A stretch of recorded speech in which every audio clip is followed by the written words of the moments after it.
Sports presents the 2026 High School Football Media Day live stream, brought to you by Wayne State College. Hello, and thanks for joining us today for our countdown to kick off preseason football live stream. I'm your host, Anthony Mitchell. Football season in Siouxland just a couple of weeks away, and what better way to get ready than with us as we preview over 24 high school football teams from all three states ahead of week one. And as we head into the action here, we're going to start off with the team right here in the Metro, the Warriors of Sergeant Bluff Luton. Thanks, guys, for stopping by. Yep. Thank you.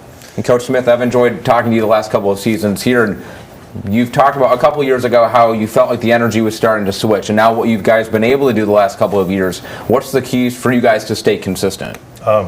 Being good teammates and being really tough, mentally, emotionally, physically. We talk about those things every day, and we've got a group of young men right now that really buy into that philosophy, and good things happen when everybody gets on board. And certainly a pillar of this program is toughness, and not only being good football players, but trying to be good men afterward. I mean, for you guys, what are some of the lessons you've learned during your time at SBL? Just stay physically dominate, and just be a leader on and off the field, even in the classroom. Be the example of our school. We're the role models. People look up to us, so always do the right thing. And for you guys, where does that toughness start? I mean, is it in practice just going up against your teammates, and how much better does that make this group overall? No, we start in the weight room, start in the speed and agility trainings, push each other day in and day out, and just helping each other to get to our limit. And we always compete. We've always competed since we've been young, and that helps us push us to be the best we can be. Coach, what do you think? Yeah, well, I think toughness, it's 3 phases: mental, emotional, and physical. And I think we have a really good group of young men who are mentally and emotionally tough. We talk about resetting a lot. If you get a bad play or you get a bad test score, or something happens off the field, you got to rebound, you got to reset, and you got to attack the next day. And for this team, obviously, like every year, players graduate, players move on. How much of an opportunity is it for guys that are looking to play more, and what it means for them to be able to compete for spots this late into the summer? We want to compete every day. We talk about that a lot. And there's some spots that are pretty much set. From last year, we got returners coming back that are pretty good in those spots. On both sides of the ball, there's 3 or 4, maybe 5 spots that are open for competition. And right now, through the first week of camp, we got a lot of really good competition there. And cream will rise to the top eventually. But I talked to my coaches yesterday a little bit about it's our job to find roles for each kid that they fit in there and they can contribute positively to the team. And for you guys, too, I mean, I'm sure there was a time where you were the youngest player on the team, but now to kind of be a leader, how much of a full circle moment has that been for both of you? Yeah, we've had some really good leaders in the past, and they just taught us how to just lead the younger classmen, and they've taught us good, and we're just going to lead this place better than how we found it. And seeing the success of our last 2 years and seeing those seniors lead, it just shows for us to be leaders and what we need to do to get there again. And that leads actually right into my next question. Obviously, you've had a lot of success, and it's great to kind of look back on it, but how important is it to also turn the page as it's a new season? Yeah, we get taught a lot about rinse and repeat and just reset. If it's a good play, bad play, just reset, and we're just going to strive to do that, make it one step farther this year. Yeah, we just need to keep working hard if we want to get back there. People just need to fill roles. We just need to work hard, play for each other. Yeah, every year's about, you got the returners that are good in their spots, and every year's about, okay, who are those 3 or 4 guys? The guy standing right next to me here, came in last year and just had it on his mind. He's like, I'm going to win the free safety spot. That's my job. And he came and he earned it every day. And he wasn't really on the radar, to be honest with you, for who we thought it would be. And he came in and was a full-time starter and played great, and now he's one of our leaders. So you need a couple guys like that to have a successful season. And how much of the effort for you guys the last couple of years and what it's going to be this year just relies on everybody? I mean, it's easy to talk about 1 or 2 key players, but I mean, is that really the case for you guys, or do you feel it's just a complete top-to-bottom effort here? Oh yeah, it's a top-to-bottom effort. It's a team sport. Everyone needs to give their 100% effort. We talk about that a lot, how standards over feelings, and that's our mindset this year. Everyone needs to do the right job. Everyone needs to be able to compete, or we're not going to be good. It's a team sport. Yeah, if everybody gets better every day, and that's why we set goals. We talk about closing the capability gap, going from where you are now to what your potential is. If everybody does a little bit of that each day, by the end of the year, your team's going to be a lot better. And the theme certainly seems to be toughness for you guys, but just kind of going into the season, do you feel there's an area where this group improved the most? And what do you think a key will be for this year? Coach, I'll start with you. Like I just said, those little improvements each day.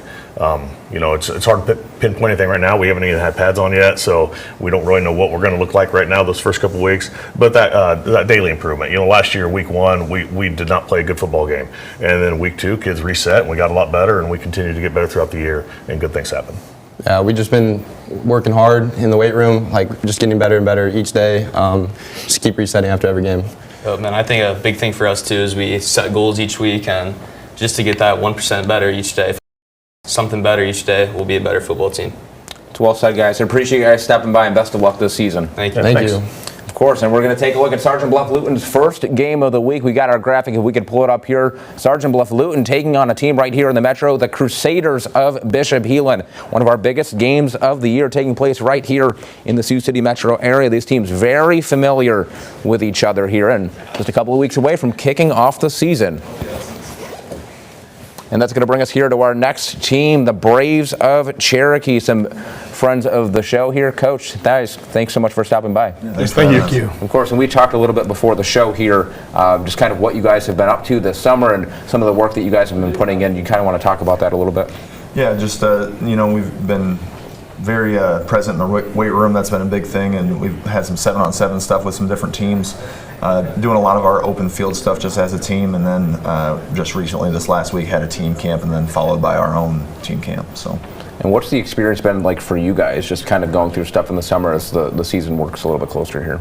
Everybody worked pretty hard this off season. The younger kids bought in, which was huge, and I think we had a pretty good group of seniors to lead them to show them with the ropes.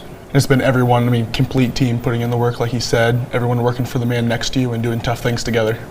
And Coach, this time last year we talked about a lot of excitement with this program and what you guys were able to do. You had the most wins in a season since 2006. A lot to be proud about. Is there kind of a fine line between looking back on that and enjoying it versus just flipping the page with it being a new team? Yeah, obviously the leaders we had last year and what we put on the field, you want to look back to that to see what you did right. So I think that's huge to learn from that example. But at the same time, it is a new group of kids, and we're lucky to have some of those same guys in the room and those leaders that I have next to me to help lead the way. What do you guys think? Last season was great, but you can't dwell on that. It's new opportunities this year and a new season. So it's an amazing thing to look back on. It was huge being part of that team, and I really enjoyed it. But we got to fight for the guys next to us in this new team now and try to get back to where we were. And that's well said. And for you two, I kind of just asked Sergeant Bluff Luton the same question. I'm sure there was a time where you guys were maybe some of the younger players on this team, but now for you to be more of a leadership role, has that changed your perspective really on the game and just kind of day to day? I think it's stayed the same from being when I was younger. It was always trying to get in that leadership spot and try to do what I can to help the team and to help other people help the team. That was kind of our freshman year coming in. That's when the seniors really bought in. Football wasn't as successful as it was until my freshman year. We made the playoffs that year. So the seniors kind of paved the way, I want to say, switched the culture and everything, and now it's buying in every week. So. And what does that mean for you guys just to be a part of that? Obviously you talk about what it was a few years ago, now for you guys to be upperclassmen and to play a role in that for the community. It's crazy because 4 years have went by pretty quick, so just being able to be that guy means a lot. It's huge to watch that change of culture from the numbers we had when we were underclassmen to now in the middle school grids that are coming up, that there's a true culture change. And Coach, what does that mean for you just to kind of see how it's unfolded the last couple of years? Even during your time at the helm. Yeah, you see it. It's bigger than just football. You see it changing community and in your school too. And I think that's the most exciting part. Is that football's the greatest sport on earth, and we all agree on that. But it's seeing a community come together and how we can pour into our community and our school and have some pride about it. And Coach, you just alluded to some of the players that have graduated and what they've been able to do, but you don't want to sleep on the guys that you have on your roster. Just what's the thought process right now and how guys have been able to step up and take on some of those roles? Well, I tell these guys it's their team. As a coach, we might facilitate some things and put them in the right area and try to get them in the best position to be successful. But at the end of the day, it's their say. These guys are part of our leadership council that we have at Cherokee, and they have a lot of say in our program and what goes on and what's allowed. So I think they own that part of it. And defensively, you returned 3 of your top 6 tacklers. Just how important is the defense side going to be? I mean, especially with some of your games with how high scoring they've been. Yeah, you see 2 of them are in front of us, 2 of our top tacklers. So having these guys in a leadership role and the communication, it's like having another coach on the field. To be able to call a defense for our defensive coordinator, to rely on these guys, they're a coach on the field, it helps immensely. And Ty, what do you feel like this team has maybe learned about itself during just the summer process leading into the season? Trusting the people next to you. We constantly, through our workouts and through practices, we do difficult things together, and I think that builds a great relationship between the teammates to trust each other. And I know Coach kind of alluded to the community. I mean, what does it mean for you guys just to be able to go out there? It seems like it's a packed crowd every home game you guys play in. Yeah, it's pretty awesome. I mean, Cherokee was never like that when I was in middle school for football. So it just goes to show what those seniors have done to re-amplify the culture and everything. And obviously, like we talked about, the season just a couple of weeks away. I'm sure you guys are excited to get out there. What do you think the big keys are going to be for you guys to have some success? I think that within the game of football, things are going to go wrong at any point in the game. Throughout a game, you're going to have things that don't go your way, and it's just having that mind of a goldfish to where you're going to go on to the next play and play for your brothers next to you. I think that's the most important thing. What about you guys? Pretty much what he said, but just staying together. I mean, we got a lot of young new starters, so just them getting used to playing varsity level, and I think we'll be just fine. Making sure we stay disciplined throughout all aspects of the game, because that's when teams start to fall apart. That's great to hear. I appreciate you guys stopping by, and best of luck this season. Thanks for having us. Thank you. Thanks, guys. The Cherokee Braves kicking off week 1. They've got a tough matchup here at Kemper Catholic. The Braves at home to start the season, a game we potentially can see on our first Sports Zone show to kick off the final Friday of August. Can't believe it's just a few weeks away. We talk about how fast the summer's gone by. The summer certainly no exception. We're going to roll up into our next team here, a team many are familiar with. It's the Wildcats of Woodbury Central. Thanks, guys, for taking the time to stop by. Of course. And a very successful couple of seasons for you guys, and I feel like it's been a theme with the first couple of teams we talked about. Great to dwell on, but obviously it's a new year for you guys. Is that really the mindset for this team? Absolutely. I think we're super excited and we're looking pretty strong, but it's about us this year. So, Coach, what do you think? Yeah, of course. I mean, each year, each group has to prove themselves, and these guys have done a great job so far during the off-season, better goals and everything else. So we just got done with camp, and we're off to a great start. And Jackson, I got to tell you, you're blinding me with that necklace. But nonetheless, a great season for you last year. Kind of what were you able to take away from that season, and what are you looking to build onto for 2026? I mean, got to get better at things. And then, I mean, really, all the stuff that happened last year is just stuff to keep in the back of your head and use it as motivation, really. And you talk about that, Jaden. How motivated is this group to make another run? Super. We talk about good teams are coach-led, great teams are player-led, and I think us coaches, or the coaches, got us, and we'll keep each other accountable. And Coach, he just mentioned, player-led. I mean, just how much of a benefit is it to have, more than one quarterback on the field, if you will, regarding the coaching? Yeah, this year we have roughly 14 seniors, and they've all done a great job, like I said, during the offseason. And you can definitely tell how fast during the camp each and like our offensive line caught on to what we're trying to teach them, and they've just done a great job. And since I've been here, this program, and even before I've been here, has always held that standard of wanting to be the best they can be. And for you guys to kind of play a part in that and to continue that, what does that mean for you?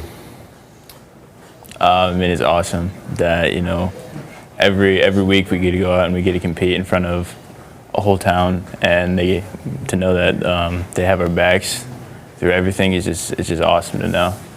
What do you think? Absolutely. I think it's awesome. We went to the fair, of course, and everyone's talking about it, and everyone's super excited, so we are too. Coach, what are your thoughts on that when you kind of go out there and see the Friday night crowd just jam-packed and mobile? Yeah, that's this small town Friday night lights, we've had a great support system ever since I even played back in the day, and they keep on showing up each and every year. So. And for you guys, obviously, maybe a bit of a perspective change when you guys were some of the younger players on the team to now being a leader. Do you feel it's almost a full circle moment, being able to kind of teach some of the younger players kind of what the Woodbury Central way is? Absolutely. I think now we have a voice, and we can say, do your job, and we can really mean it. So. Yeah, I mean, you kind of said it pretty well there, but yeah, I mean, it feels good to know that people are willing to listen, and now that, yeah, you have a voice and you're able to say things that you want to say. That's great. And Coach, we talk about the leadership and some of the seniors coming back, but how important is the depth going to be? Obviously, there's some holes that need to be filled still. I mean, what have you seen so far? Yeah, we've seen some. I got a couple sophomores and some junior kids that are trying to step up. A little short there on the freshman side of it, but they're all 6 of them are doing a great job trying to learn what their job is, and yeah, we're just off to a great start during camp. And what do you think some of the areas you've improved the most, maybe? I mean, kind of coming into this off season here. Energy, intensity at camp so far. We set the bar pretty high, and we're going to keep the bar there. So. Yeah, I mean, I think we've really improved on our able to communicate and play as a team. Really, we're all able to just gel together now, and we've been playing football since we were little kids, so it's just natural to us to go and able to have the chemistry that we have. And that actually led right into my next question, just how long you guys have been able to play together and to be able to suit up and kind of make another run like this. I mean, just what does that mean to you guys? I mean, it's awesome to know that I get one last season to play with all the boys that I've played with since I was a little kid. I mean, and it's just awesome to know that. What do you think, Jaden? We've talked about it before, so we're super excited, and we're nothing short to our goals. So.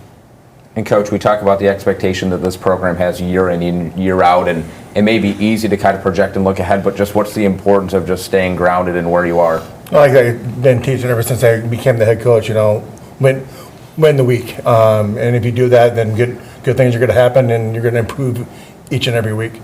And final question for you guys, will go down the line here. It's talking about some big keys for the season. You brought up the energy, the leadership. I mean, what do you think it's really going to come down to, and how important even are those little details too? Energy, keeping each other accountable along with that, and doing your job. We preach it every year. Do your job and play as a team. So. Yeah, I think it's going to come down to how bad everybody on the team really wants it, I guess. It's just, you got to be able to step up in big moments in a game, and like Jaden said, have the energy to be able to compete.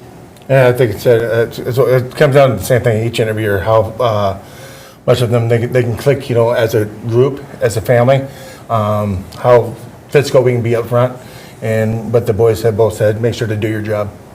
All right, guys, thanks so much for stopping by, and best of luck this season. Thank you. Thank you. All right. Of course, we're taking a look at Woodbury Central's Week 1 game, and a battle of Highway 20 to start. Woodbury Central taking on Lawton Bronson, a rivalry game at that, and what better way to start the season? Again, could be a game, potentially our Sports Zone game of the week here on KCAU to kick off the final Friday in August. A great game in Iowa, very familiar foes, not so friendly if you will, but nonetheless should be an exciting game. And that brings us to our first team of the state of South Dakota, the Dakota Valley Panthers. Coach Legay, thanks guys for stopping by. Yeah, thanks for having us. Of course, and first time I've seen you in purple, obviously making the change from Briarcliff. Yeah.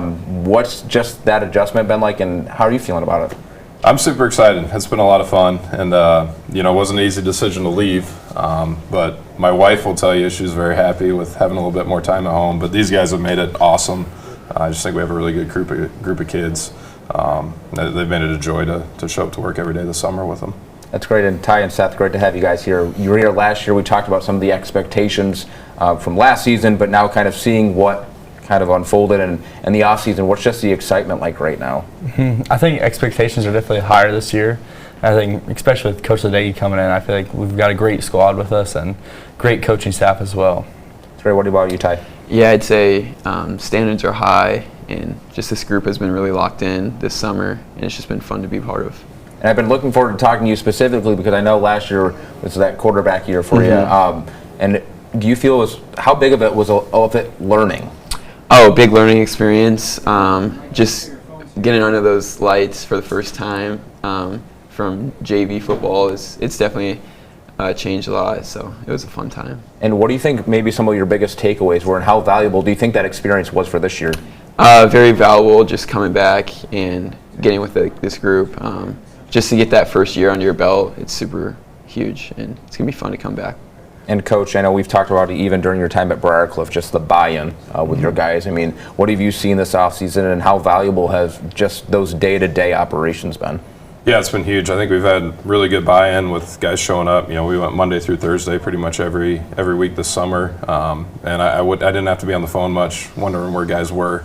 You know, I think we had a huge investment in our strength and our speed that is going to be critical going into this fall. And Seth, a busy offseason for you, but a good one nonetheless. Just kind of what are your takeaways now being in a leadership position where maybe a couple years ago you were one of the younger players on the team? Has that been a perspective change for you? Yeah, very big perspective change for sure. I mean, looking up to some of the guys that I'm a freshman, like Trey Peel, Issa Manskoy, all those guys, and now me thinking of me being them, trying to teach the younger kids stuff that I know that I've learned over the couple years that I've been there. And what do you think some of those biggest lessons that you or even Ty or some of these other guys have been able to pass down to some of these younger players to hopefully keep it going? Even if it's a bad day or a good day, try your hardest. I mean, you can control your effort. I mean, just give 100% effort the whole time. And for you guys, a little bit of an up and down season last year. What do you think some of the biggest, I mean, was maybe a learning lesson or a takeaway that you're able to carry into this year? I'd say lots of team chemistry. I feel like we have a really good team this year. I mean, just the guys on and off the field. I mean, we practice on the field, yes, but besides on the field, off the field, we hang out with each other. We have a great time together, and I feel like that team bond is super strong this year. Yeah, I'd say just trying to be 1-0 in everything you do. If that's in the weight room, on the field, off the field, just like being in a group together and just learning about each other and just building that team chemistry. And Coach, is there an area you feel that this team has maybe taken a really big jump in? I mean, I know it's your first season here, but just to kind of see what they've been able to do and what they're looking to accomplish. Yeah, I think just their effort every day has been really good. You know, we tracked a lot of speed and strength numbers, and I think we got a lot faster. That's going to be really critical. And then, you know, for me looking at it, we just got to continue to find ways to stay healthy. You know, I think we're a really talented team, but there's not a lot of depth still at our level of football, and so our ability to try to stay healthy and our guys buying into that of we don't have to go super hard every single day. You know, we got to kind of ebb and flow this thing to keep you guys fresh and healthy is critical, and I think they've really bought into that process. You know, in an era where you know, I'm an old school guy, right? You think you got to go hard every day, but changing my methodologies and things and our guys buying into that, I think is going to be really critical for us this fall. And how vital it's just been, like you said, going 1-0 and everything you do, or winning the day, or just stacking those days, been for this group and what they're trying to do and with the expectation? I think it's been huge because I think they're seeing those like small deposits pay off, right? And even how we tracked our stuff in the summer, like they're feeling themselves getting better and they're seeing those legit results showing up. And I think if we can take that same mindset into Monday when we get going, that'll pay dividends here a couple weeks down the road. What do you think? I think just the stuff we're doing in the weight room and not just like killing ourselves every day with just lots of heavy lifting every day. But I mean, Tate Bernard ran 22 miles per hour, 21 miles per hour. I mean, he's gotten a lot quicker, even just 5 weeks been doing stuff, 6 weeks been doing stuff. So I'd say just trusting what Coach Ledege's putting into us and just trusting what he's doing because, you know, he's been in this game for a long time. So trusting him, trusting what he's doing with us, I think it'll pay off for us. So.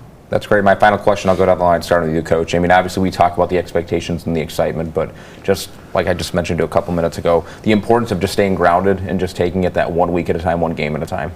Yeah, that's so critical, especially at this level of football and where everybody lives on these phones, right? And they want instant gratification. Like, we got to take this one rep, one day at a time, and not look too far ahead, right? Not worry about what's already happened.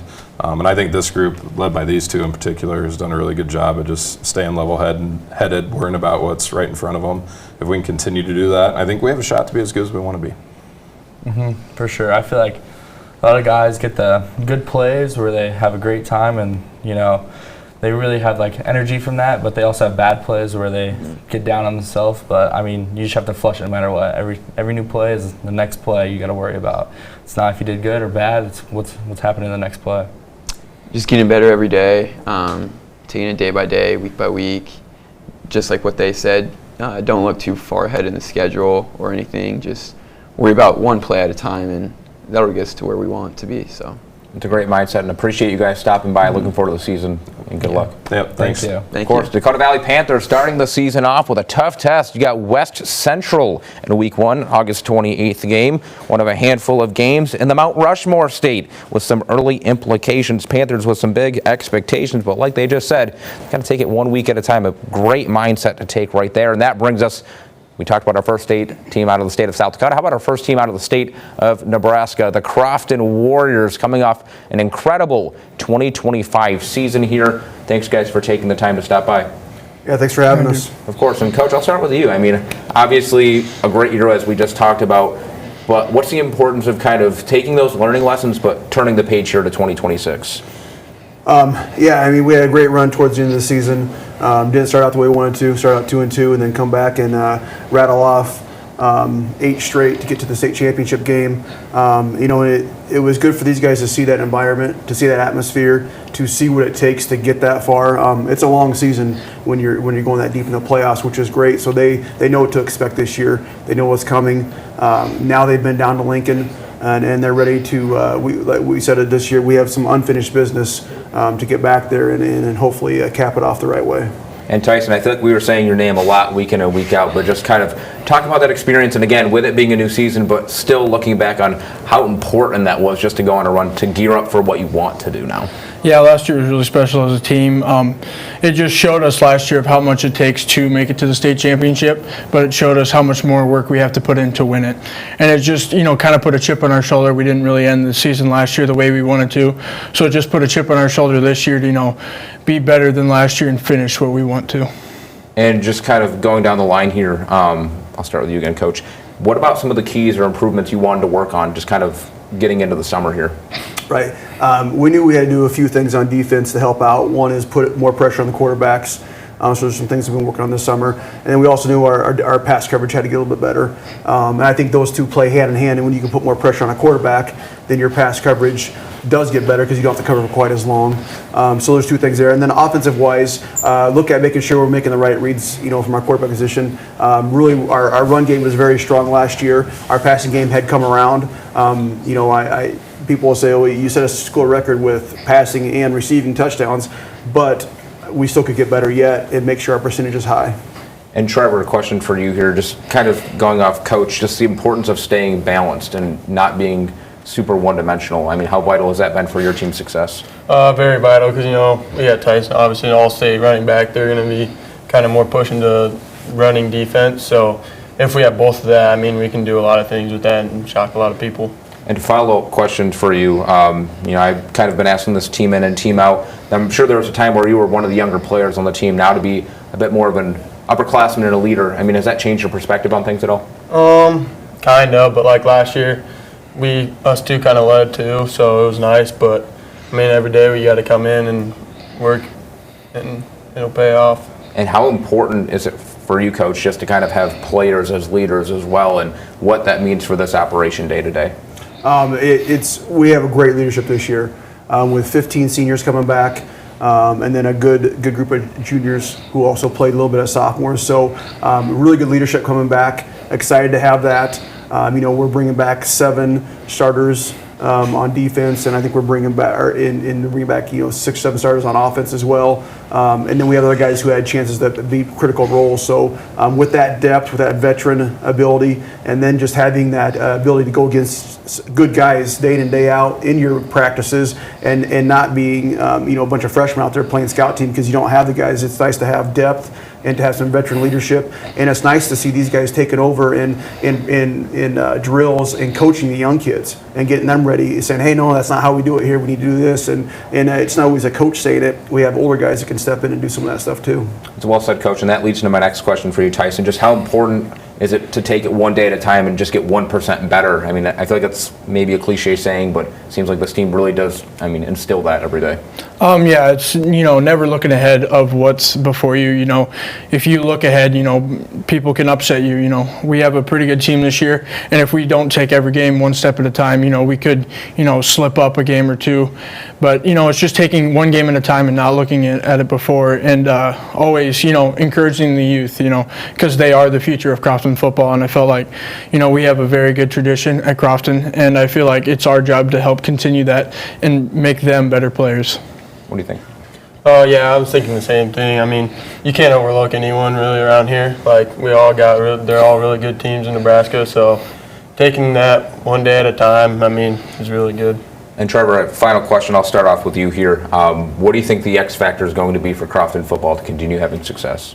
Well, I think it's obviously going to be our running offense, but also our defense. We've came a long way from last year's first game. I mean, it was kind of ugly, but we got really better, stepped up, and yeah. What do you think? Me? Yeah. I think our X factor is going to be the pass game. I feel like we, just started to go into that new potential that we have in the pass game. And, our run game has been very good last season and in seasons before. But I feel like this season we're really going to unlock the pass game, and then that's going to even open up the run game even more. So just the marriage of the pass and the run game. Coach, do you? And I just think the veteran leadership is going to pay off huge this year for us, up front early and then down the stretch.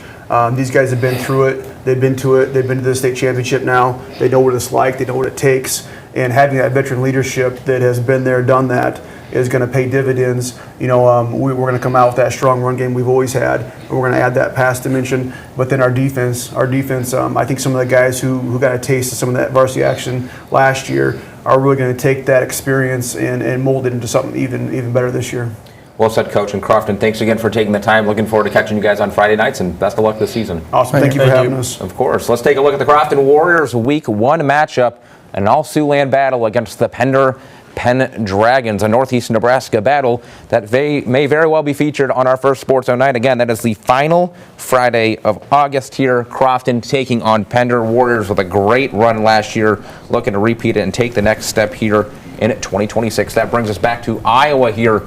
It's the Lamar's Bulldogs, guys. Always a pleasure, and always a fan favorite with the black uniform. Thanks, guys, for stopping by. Thanks a lot for having us. Coach, of course. Coach, I mean, we talk about year in and year out, just the toughness with this program, what you are trying to instill. Just kind of talk about some of the work that you guys put in this season. Well, I think we had a great off season. We had lots of kids in the weight room, our speed training, our velocity training, and then our open fields and things like that. I mean, we had probably 95% attendance at everything we did. So you can see that the older guys have taught the younger guys, this is what we do in Lamar's. And Colin, just a question for you. Just how important has that buy-in been? I mean, day in and day out. I know games haven't started yet, but just to set the foundation of what you guys are looking to accomplish. Oh, it's been very important. Being together, working hard every day, getting ready for the season. And do you just kind of talking about the importance of that as well, just taking it one day at a time? I mean, it has helped us improve almost every day. You got young guys are coming in every day that are willing to work. And we got younger guys that want to get a spot on that varsity team.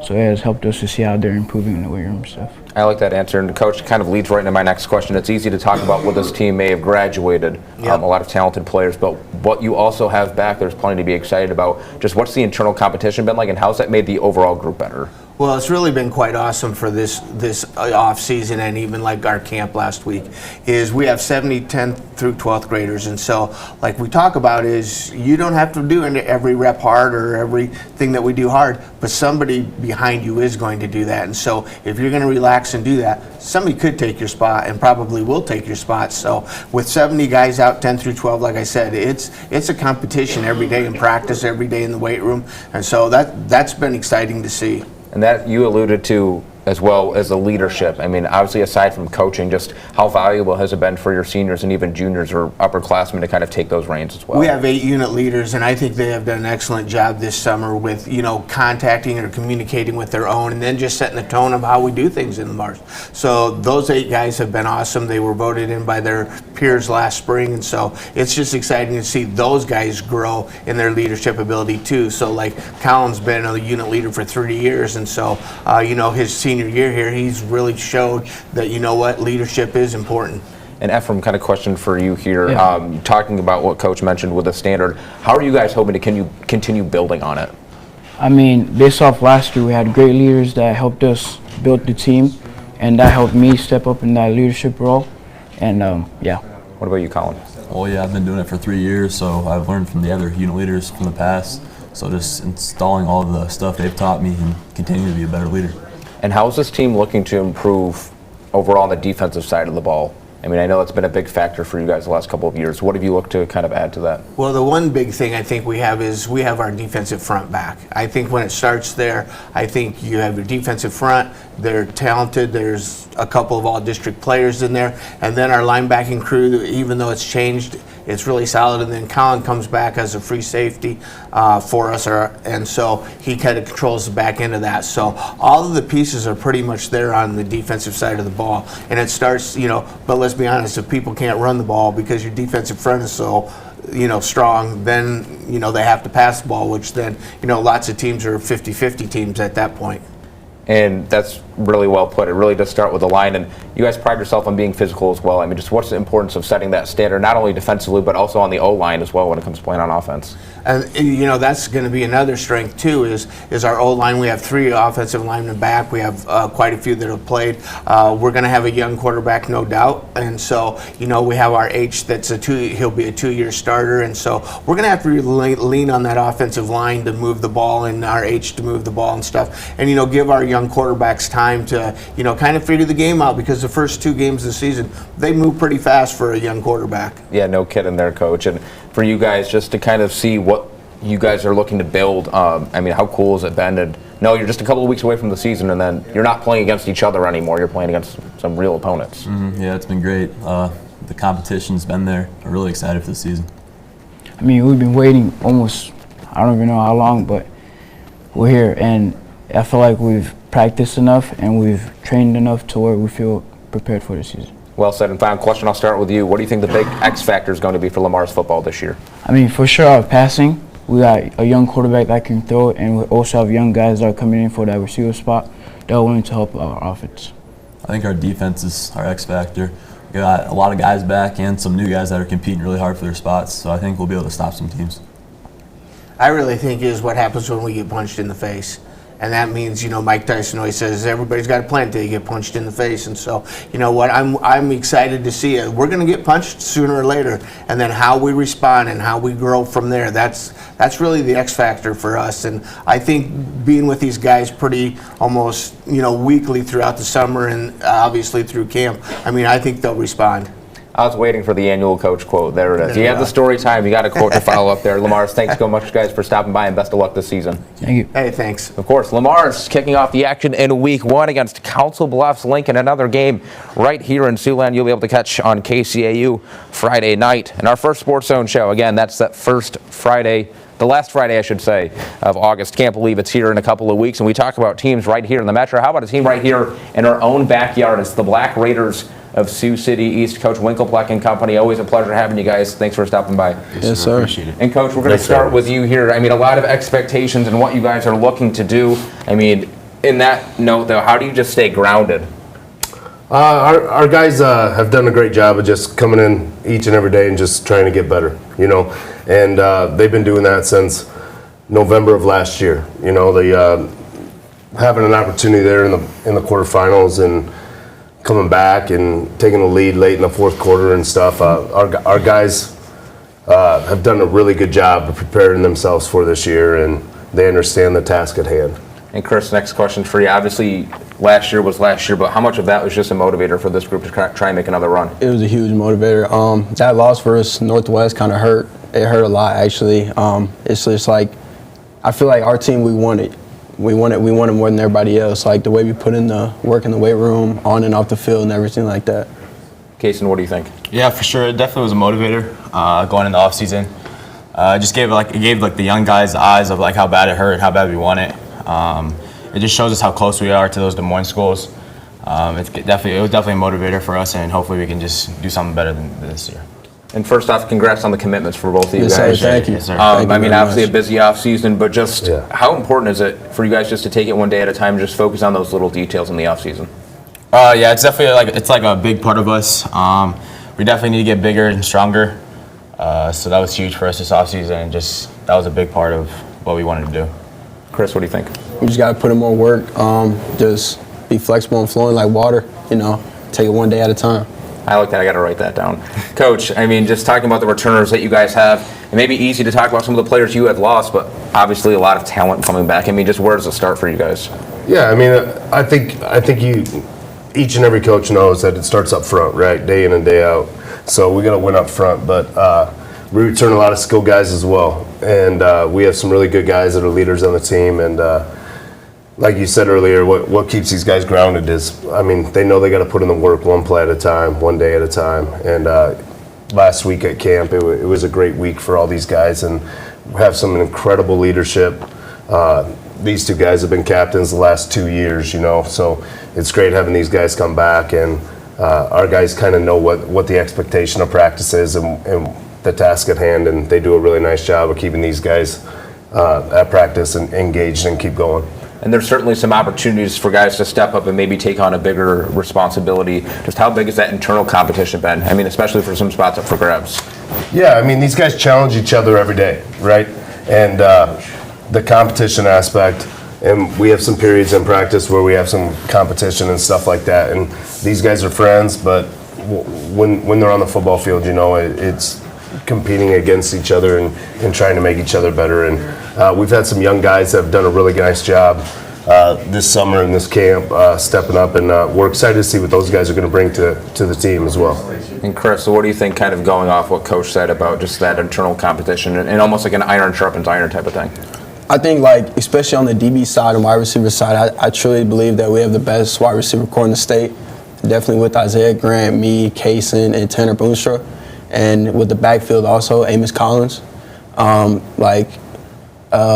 practice, like, our wide receivers always go one-on-ones versus the DBs, and I believe that iron does sharpen iron, and to be able to guard guys like that every day in practice, it helps a lot. What do you think, Kaysen? Yeah, definitely at the linebacker spot, just having Amos in the backfield. He's really shifty, he's quick. The O-lineman definitely got bigger in the offseason, so that's big for us. And then just going up against our receiving core every day, just making us better for sure. And the East program has always carried that standard of wanting to be the best they can be. You guys had the most wins in a season since 2006. I mean, just what does it mean to play a part in that, but also have a chance to build on that? No, yeah, for sure. Just trying to build on that, just trying to go farther than we have done in the past few years. Just trying to go 1-0 each and every week. So like that's really big for us, and hopefully that can get our goals accomplished. Just go 1-0 every week. The end goal is to win a state championship, and I think that's where we're headed. Got to win the day, whether that's at practice, whether it's in school, whether it's in the community. You know, we got to be first class and do the best we can. So if we can get better each and every day at practice, and Friday nights try and go 1-0, and we'll see what happens each and every week. Speaking of Friday night, just about 3 weeks away from the start of the season, just what's the excitement for you, like for you guys? I mean, there's nothing better than Friday night football, right? So I mean, the weather starts to change a little bit, and I mean, not a whole lot of people want to go back to school, but everyone wants to go back to school because it's Friday night footballs. So we're excited, and we're just going to try to get better one day at a time, and we're excited for August 28th. All right, guys, thanks so much for stopping by, and best of luck this season. Yes, thank you. Appreciate everything. Of course, the Black Raiders of East High taking on Sioux City North, and all Sioux City battles will start off the season. Could be a big one, could be a fun one. Certainly plenty of fireworks coming your way here on August 28th, and that brings us right to our next team, the Eagles out of Lawton Bronson. Coach, guys, thanks so much for stopping by. Absolutely, thanks for having us. Of course, Coach, let's start with you. Obviously an impressive turnaround season for you guys, but you know, we met you guys last year at practice, and the belief was always there. I mean, with this group, just to see it kind of go into action, what were your thoughts? Absolutely, and the reason why the belief is there because these guys show up and put in the time in the weight room and speed train. We had 22 guys not miss a single weight room session this offseason for any reason, not even being sick. And so we have a steak eaters club, so we're going to get these guys and feed them some steak for showing up. But everything starts and ends in the weight room. And since that has gotten turned around, it helps us winning games on Friday nights. That's great. No, I want to come to you for a second here. I mean, a learning year for you last year, but you really stepped up that game. I mean, how much of that was good for your confidence? Definitely boost my confidence. It's always good to have a good O-line and good guys to help you out with that. It's always good. And Dylan, just kind of going off that too, just how important is a team effort for this group? Obviously, you can't win a football game with one guy, but just to see it from the top to the bottom. Yeah, I think it's cool to see, like especially last year, I feel like everybody contributed in some way, whether they touch the field or not, and I think everyone plays a part and helps us win games. And obviously a turnaround year for you guys, but I'm sure you're certainly not satisfied with that. I mean, what are some of the steps that you're taking this offseason to continue building on that? Well, my big message is it's one day at a time. So whether you have a good day or a bad day, the next day you have a choice. You can either quit or get back to work. So whether a team is in here talking to you guys this year and they won the state championship, they have two choices, work or quit. And whether a team went 0-9 last year, they have the same two choices. Life really only offers us those two choices. So that's all we can control. We can just control the moment we're in, be the best we can be in that moment, be a good teammate, always be honest and tell the truth with each other, and use our time wisely. If we do that, eventually the outcome will take care of itself. But if the process is off, then you can have all the goals and all the aspirations you want, but it won't work out the way you want it to. And Dylan, kind of going off that too, just what's the importance of not being satisfied, but also just kind of building, because it is a process? Yeah, I feel like we can't be like satisfied with what we got last year, because I feel like there's always more to accomplish. And I feel like we can accomplish more, but we just got to like put our head down and work. What do you think, Noah? I feel like a lot of our guys have been like working a lot, getting better every day, and we're just like working to do better than last year. And a lot of guys are bought in this year, so it's always good to see. That's well said, and a chance for you guys to make a playoff appearance last year. Just how important was that experience? Obviously, you want to turn the page, but just to kind of be there and see what it was like and what it took to get there. It was unbelievable. It was a great experience to slip in as the 4th seed, but to do it in a district like ours where you have Hinton and West Lyon and Ridgeview and Mapleton. I mean, unbelievable teams. I mean, again, we'll play 4 ranked teams in our 8-game schedule, starting off with Mobile. Will probably be ranked number 1 in Class A. Then you'll go into our district, which you'll have 3 ranked teams there, including the number 1 team, West Lyon. And to come out of that district, go to the playoffs, go against the top seed of the sister district, and to upset them at their place and get the privilege of being the only team that had to play West Lyon twice. That's just unbelievable, and coming from where we were the year before. So yes, if we can continue to build on that. And I told the guys our standard is West Lyon. If you want to be the man, you got to beat the man. And they are the standard bearer of Iowa high school football. And so we've got to work every day to try to close that gap against Jay and that group. And he might be the best coach in the state, and they are probably arguably the best program in the state. So we love the fact that we get to go against them and be in that district, because it makes you better. And that's what it's all about. Got me ready to run through a brick wall, Coach. There we I go. will say for you guys, just what's the excitement Friday nights being back in Lawton in front of that crowd? I'm looking forward to it. They're a good crowd. Good. Everyone's good to be around and stuff. It's great. I feel like everyone's really excited. Like, I just feel like coming off of last year, like we actually like accomplished some good stuff last year, and I feel like there's way more to build, and everyone's super excited to play again. And final question, I mean, just if you had to pick one big key or an X factor maybe for LB this season, what would you say? I'd say our pass game. We bring a lot of people back. Our O-line's returning everything. Our offense is going to look good this year. Yeah. I'd probably say like our defensive line and linebackers have really improved. Like, I feel like we can get a good push up front on the D-line and really be successful there. To me, it just comes down to 3 things. Are we going to be a good teammate? We're going to use our time wisely, and we're going to tell the truth, team time truth. And that's why that's a motto that we want to live on and off the field, because those are our core values. All right, guys, thanks so much. A lot to be excited about, and looking forward to week 1 of the season. Absolutely. Thank you for having us. Of course. Thanks. The Lawton Bronson Eagles starting off the season here, week 1, against Woodbury Central. We just alluded to that Highway 20 rivalry. Could very well be our Sports Zone Week 1 game of the week here in the end of August. Again, we'll be revealing that in just a couple of weeks, but plenty to be excited for. Both teams making playoff appearances, and look to build off that here in the big 2026. That takes us to our next team here, the Kingsley Pearson Panthers. Thanks, guys, for taking the time to stop by. Thank you, sir. Thank you. Of course, Coach, kind of just talking about what this team accomplished last year, making that playoff appearance and turning the script, if you will, the second half of the season. I mean, what did that mean for you guys momentum-wise? Yeah, for sure. Obviously, coming down to 8-man from 11-man the year before, it's always an adjustment. So first year was an 11-man year, and then we came to 8-man. So we had to change our offense, had to change our schemes, everything like that. And then on top of it, you get the opportunity to go up against a Bishop Garrigan team to start the season. So it was a big adjustment, but I thought our guys adjusted well. We threw a lot at them. We really embraced the opportunity to go up against those top dogs, because if you want to be the top, you got to go against the top. So that's how we kind of focus on, and that's what we look forward to. Well said. And Wyatt, a key returner on both sides of the ball. I mean, kind of looking at what you were able to accomplish last season, how are you hoping to build on it here this time around? It's just being a leader. I mean, we lost a big piece in Tyler Cook on the defensive side, and I think stepping in to fill the shoes and then also helping the younger guys step up, doing what they need to do so we can get the job done on the defensive side is going to be a big key. And Jackson, how important is it just to kind of have a leadership standard for this group? Obviously, guys graduate every year, but to be able to fill that in, I mean, what does that mean to you? Yeah, it's great. I mean, we got a great group of guys this year. I mean, last year we were really young, so we got a lot of guys that need to step up into positions, but I think so far we've been great overall, and yeah, I'm ready for it. And obviously with teams graduating a lot, there's a sense of, you have to rebuild from the ground up. But how much of it do you guys feel is more of you have the foundation, you just want to retool and get guys in certain spots? Yeah, for sure. I think that was a big thing. Last year, we had some great skill guys. We were a little bit younger on the offensive line, but we had some great skill guys. So losing them obviously adds to what you got to do in the off season. But we had the opportunity to get a lot of guys a lot of playing time throughout the year. Last year, I think we had 25 guys that got valuable playing time in the varsity level, so I think that's going to be a big plus for us. We've seen it pay dividends already this week 1 of practice schedule, so we look forward to seeing it pay dividends in the game now.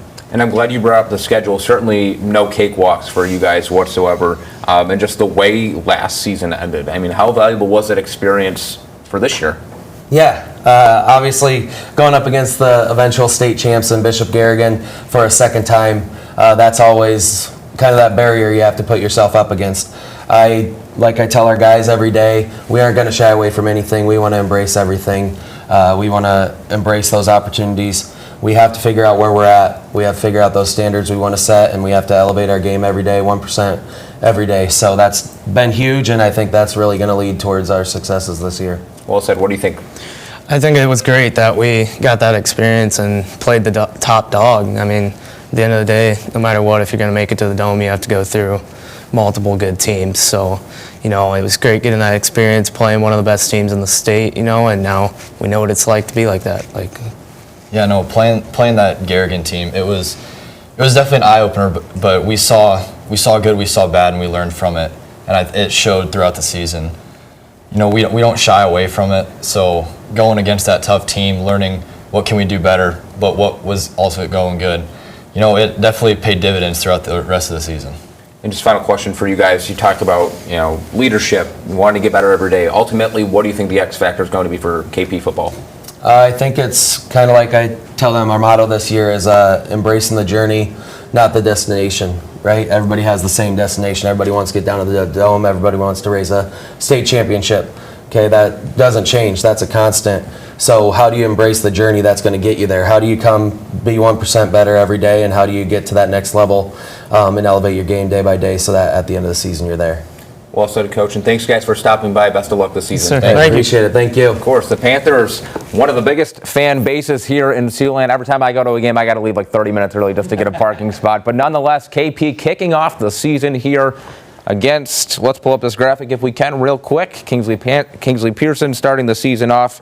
They've got a really exciting week 1 game, but actually we're going to slide right into our next team. We are loaded with squads here. That brings us back to South Dakota. The Vermilion Tanagers. Guys, thanks so much for stopping by. Hey, thanks for having us. Of course, Coach, obviously last year, first time go around for you. What were some of your takeaways, some of your learning lessons, and how are you hoping to apply it here in 2026? Yeah, I'm just excited for another opportunity to come back to Syria. Going into something brand new, you never know what experiences you're going to get.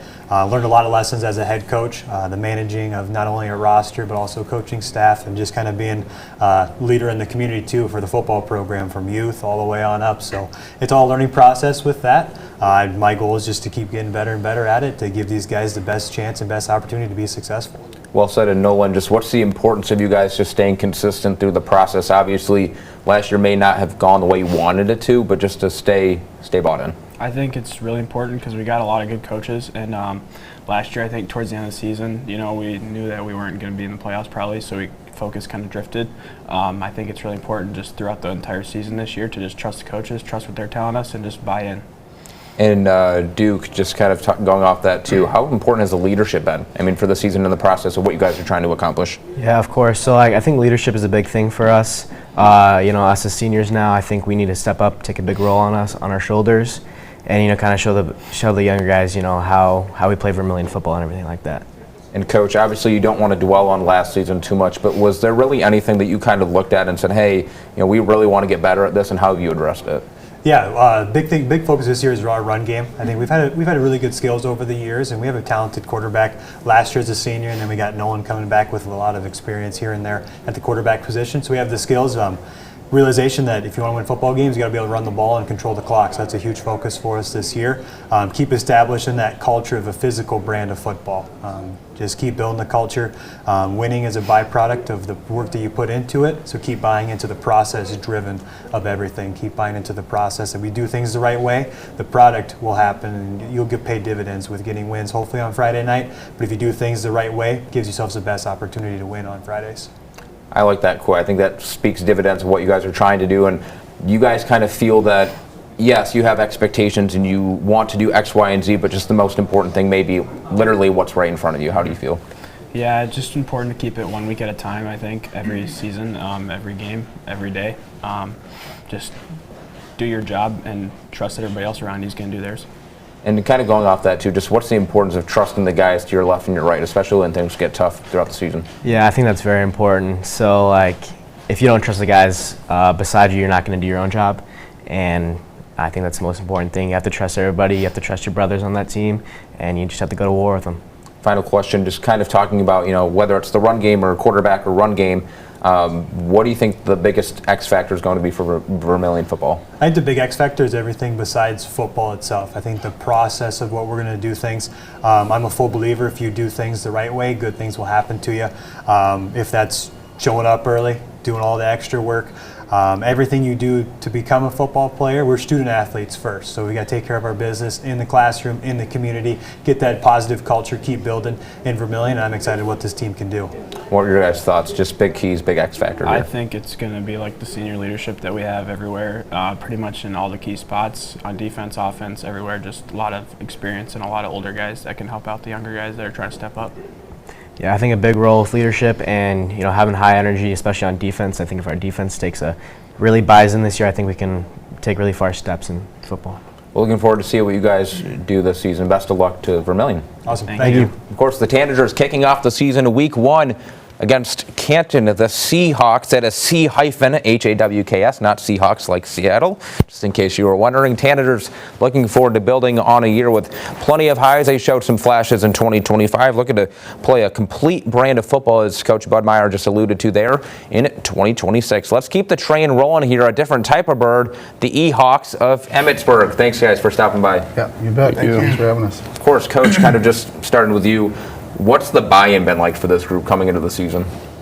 Oh, this last week has been pretty good. We don't have a whole lot of seniors, but the seniors that we do are doing a phenomenal job of leading and, being able to get everybody working on the same page, being able to communicate with each other and have fun together, I think is a great thing to see from these guys. I think they've done a phenomenal job so far, rolling us into the season here. That's well said. And Joe, just kind of talking about that, what's the importance of having a leadership standard or setting that culture for guys, this year and even down the road when you may not be on the team anymore? It's important to have a leadership standard because this year we're a very young team, and you definitely got to be a leader. Show everyone what they got to do, coach them up, and make sure that they work hard. And what do you think, Giovanni?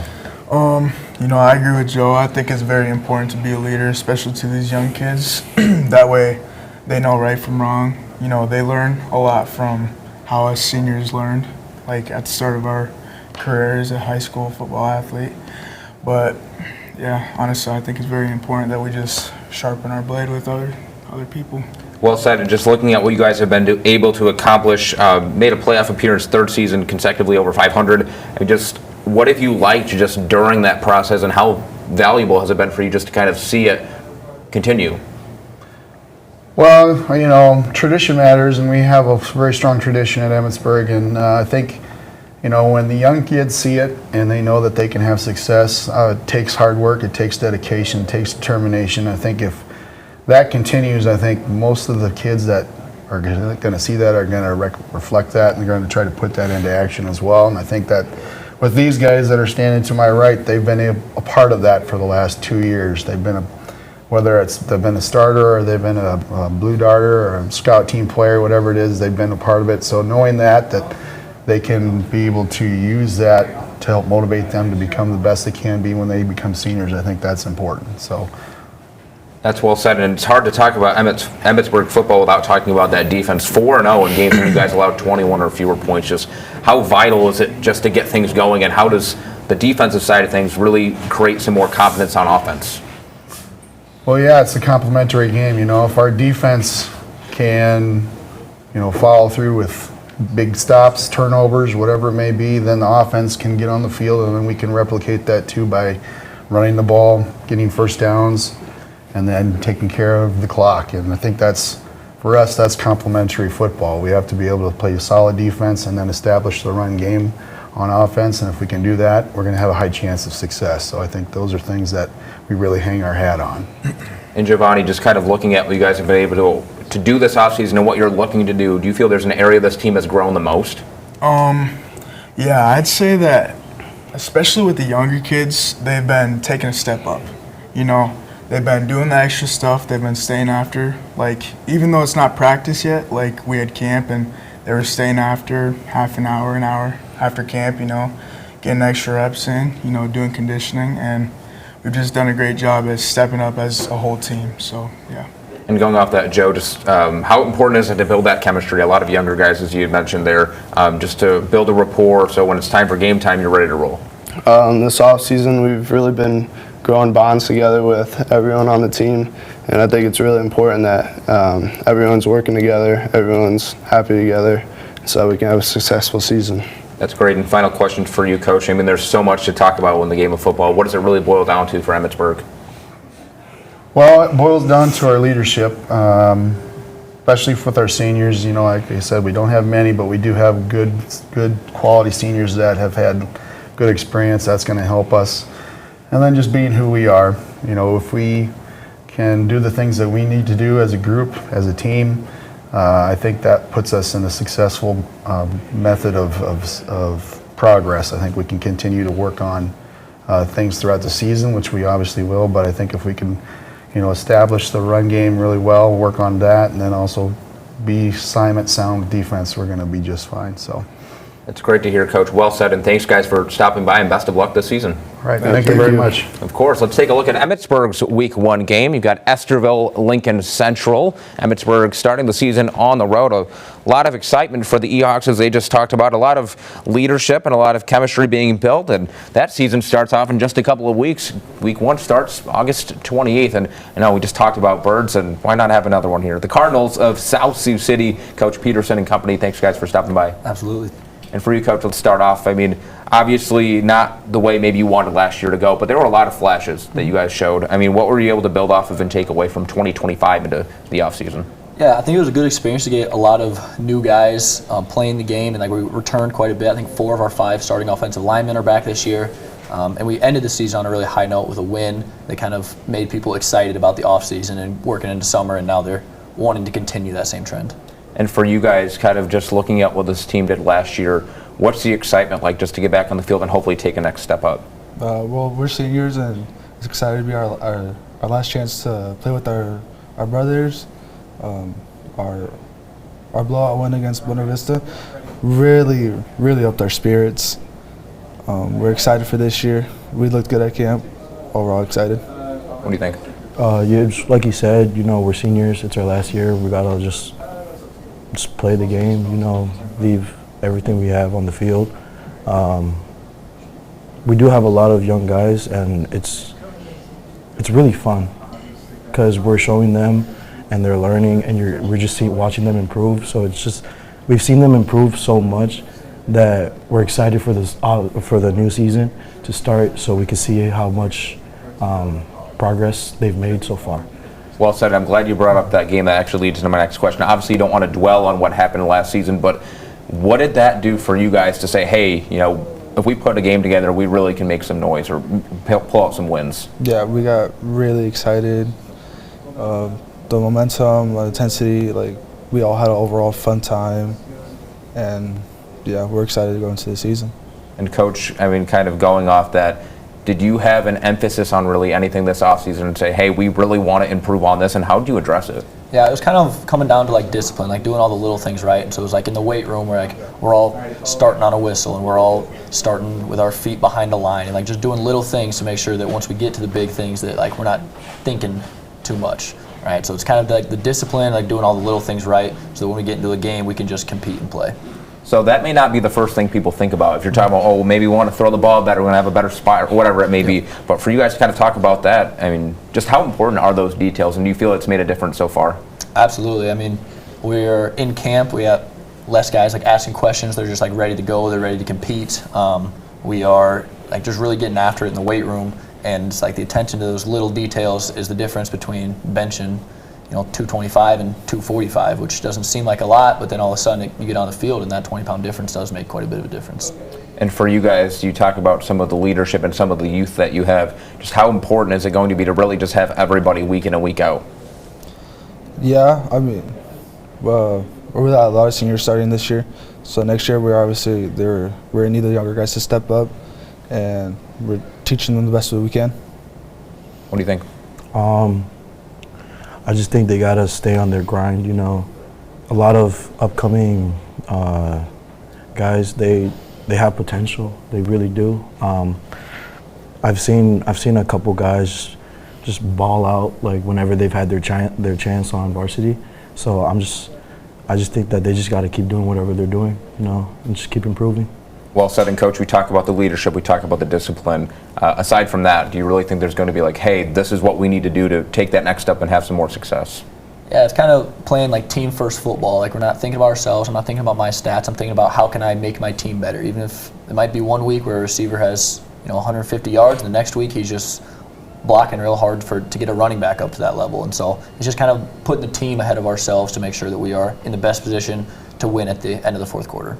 Well said, guys. Best of luck this season. We're looking forward to catching you guys on Friday nights. Thanks, sir. Thank you. Of course, the Cardinals kicking off the season week 1 against Omaha Bryan. The Cardinals back at the nest, one of the loudest and proudest environments in all of Siouxland, just a few minutes away. Always a pleasure coming to South Sioux City for Friday night football games. Again, if you want to be able to catch those games and a whole lot more coming your way later this month, you'll be able to check it out on Sports Zone, airing Friday nights at 10 right here at KCAU 9. Let's keep it rolling here. The Hawks of Remsen St. Mary's. Guys, always a pleasure having you in studio. Thanks for stopping by. Thanks for having us, Anthony. Of course. Coach, let's start off just kind of this season, what you guys have been looking to build on and kind of how that's been so far. Well, yeah, and again, we're going to play week 0 game, so we're out of the gate right now. Our biggest thing was last year we're probably a little bit younger and needing to kind of find our way and made some changes on the staff that we need to kind of figure out how those things are going to work themselves out. And so now we're just we're a year older, a little bit more year confidence, and these guys have been through the ringer in terms of they played football, they've done basketball, and they've played baseball, and they played baseball at a high level, so they know they can do those things. And they've improved their leadership all along. So we've really emphasized a lot more speed in our program. We try to emphasize a little bit more of certain plays and trying to get a little bit better on defense and tackling and all those little things that have to be really successful if you're going to be a great team. And so, we're continuing to make progress, and I think, in terms of where we're at week 1, I think we practiced pretty well, and so we're excited to see how the rest of the season goes. That's great to hear. And Kinnick, kind of talking to you a little bit here. Do you feel you've maybe had a perspective change at some point? I'm sure you were maybe one of the younger players on the team. Now you're in a bit more of a leadership position as an upperclassman. And what have you been looking to kind of pass on to some of the younger players that were in your shoes? I just want to pass on my role eventually, kind of show them the way, give them an idea what they need to do coming forward in coming years. Obviously, we don't have a lot of seniors this year. Still more of a younger team, bunch of juniors. So someone's going to take my role next year, so I just kind of got to pass it off. So well said. And Coach O, you kind of just mentioned last year, I believe it was only one senior on that team. Correct. Yep. Yeah. So then you have a lot more now. Yep. Just how important was last season's experience, despite maybe not going the way you wanted to, but for guys to get in and get those roles and get those reps? Yeah, and it was kind of really a tale of 2 seasons in a lot of ways. We came into the season being young, and we ended up having a situation where we play, a state semifinalist, the district champion, and then another playoff team, 1, 2, 3, didn't quite make it through that 3rd game. And then we had to forfeit the 4th game to Kingsley Pearson, which was not ideal, but it was a situation, a learning experience for me as a coach.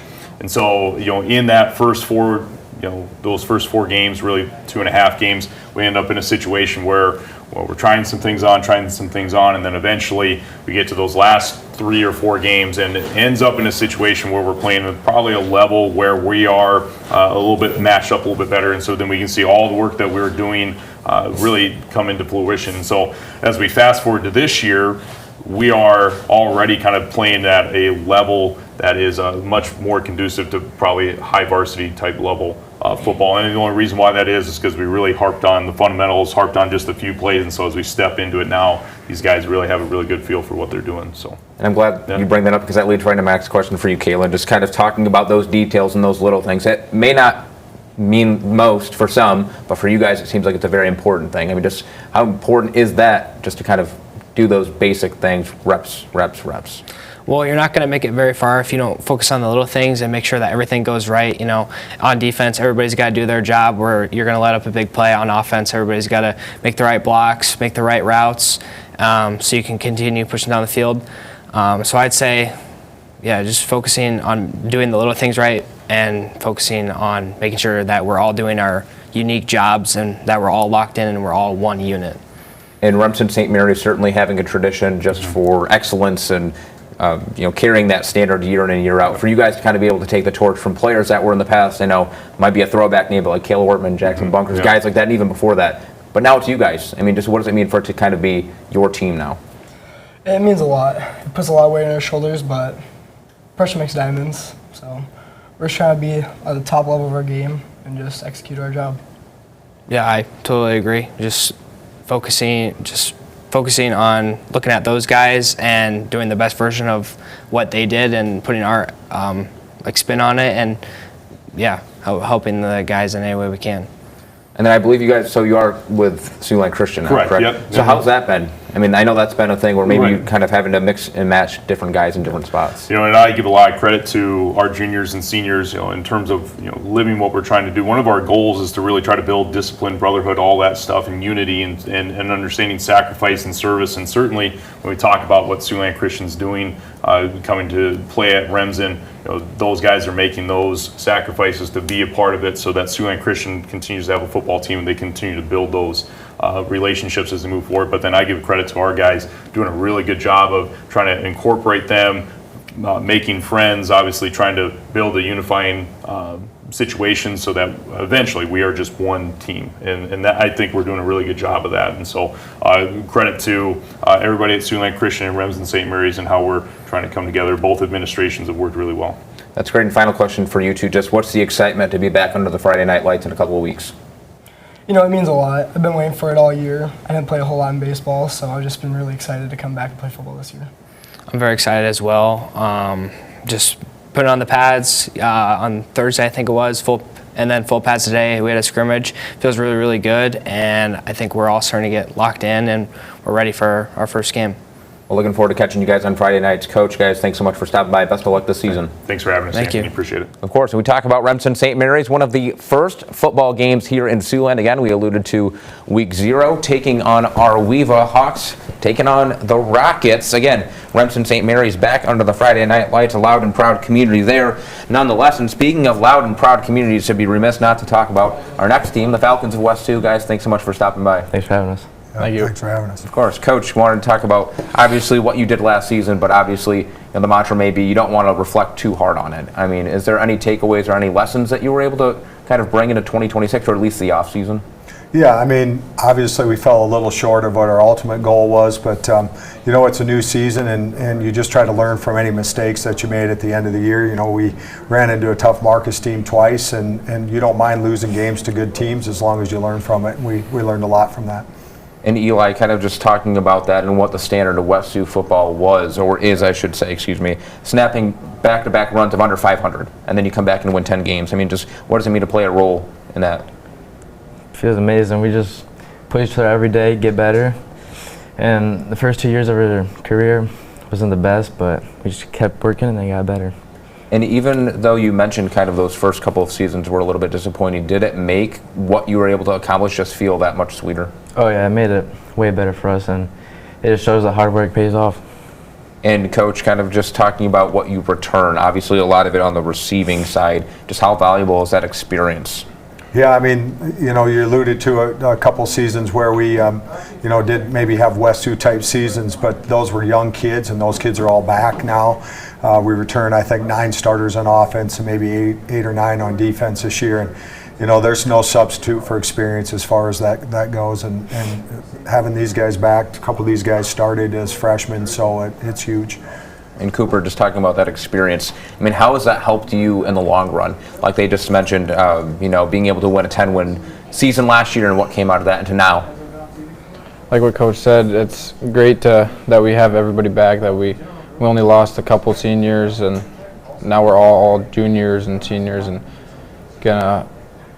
so that's good. That's great. And kind of talking about some of the leadership and the importance in that, I know it's a big standard for you guys. At one point, you were freshmen and sophomores, now you're juniors and seniors. How are you looking to carry on that standard, and how have you been passing that down to some of the younger players? We've just been teaching them to show up every day, get better day by day, 1% better, and just setting the standard high for them. Helping out like the young kids to figure out what West Sioux football really is, and like what you guys said, setting the standards high. And Coach, just kind of going off that, what's the importance of, yes, you have accomplishments that you want to look forward to, but just it really starts with right now?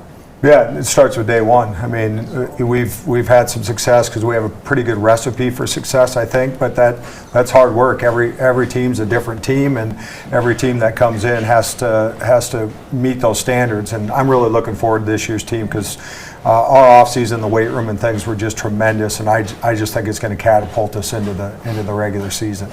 And you speak about that buy-in, obviously very important this time of year. Just how much of a difference do you think it really makes versus a team maybe not being as committed?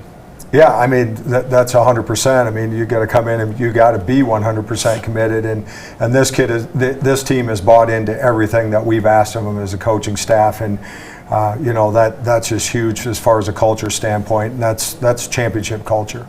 And for you guys, kind of just seeing those little outputs that come from showing up every day and getting 1% better, how much of a difference do you think that'll make come game time? I think it'll make a huge difference. It just helps us get better on the field, just push ourselves every day. Yeah.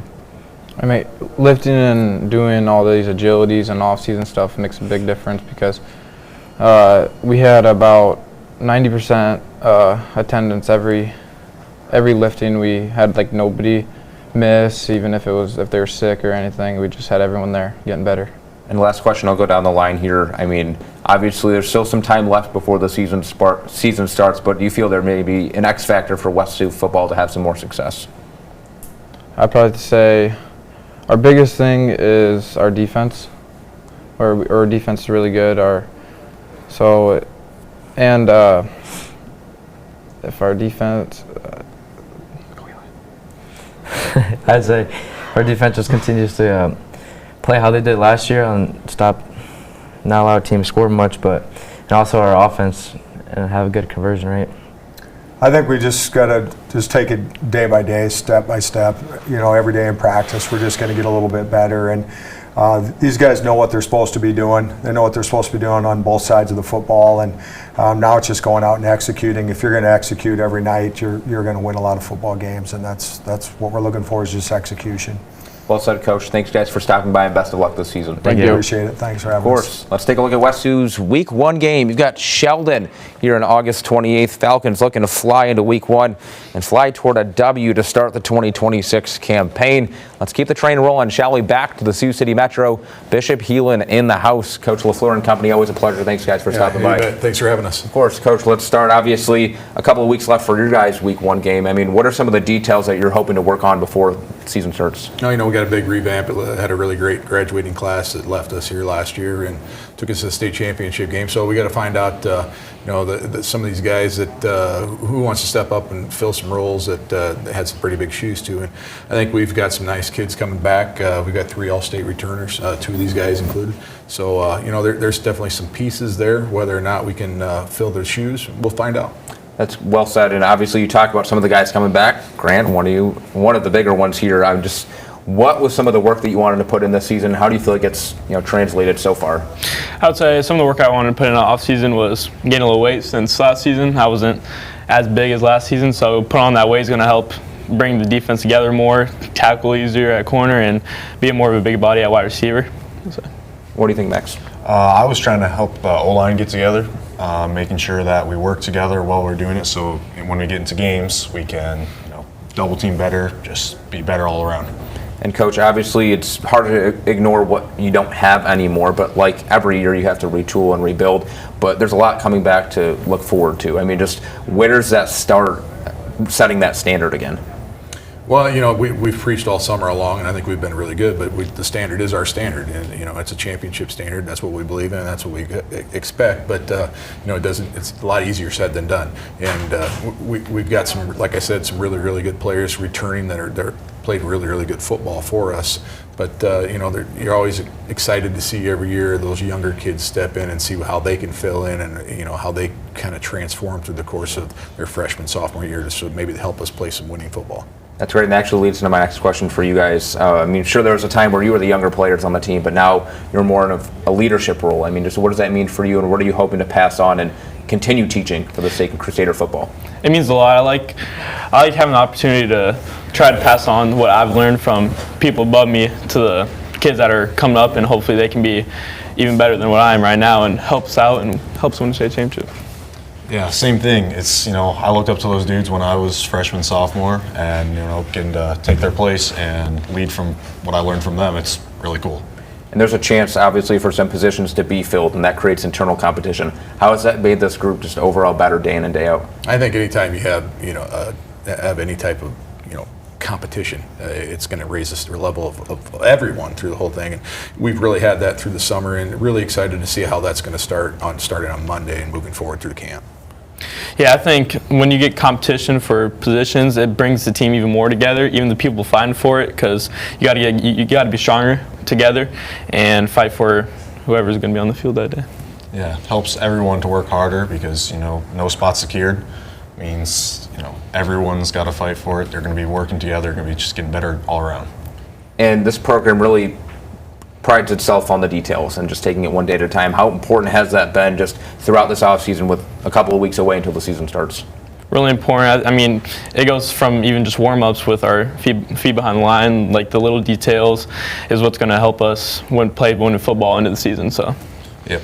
At the O-line position, it's whatever the step is, do the right step, left or right. I mean, it's a big deal. It doesn't seem like too much, but it's a huge deal when you actually get out there. And Coach, obviously you don't want to look too far back and reflect too much on last year, but do you feel that experience is important just for guys to say, hey, this is what it took to get here?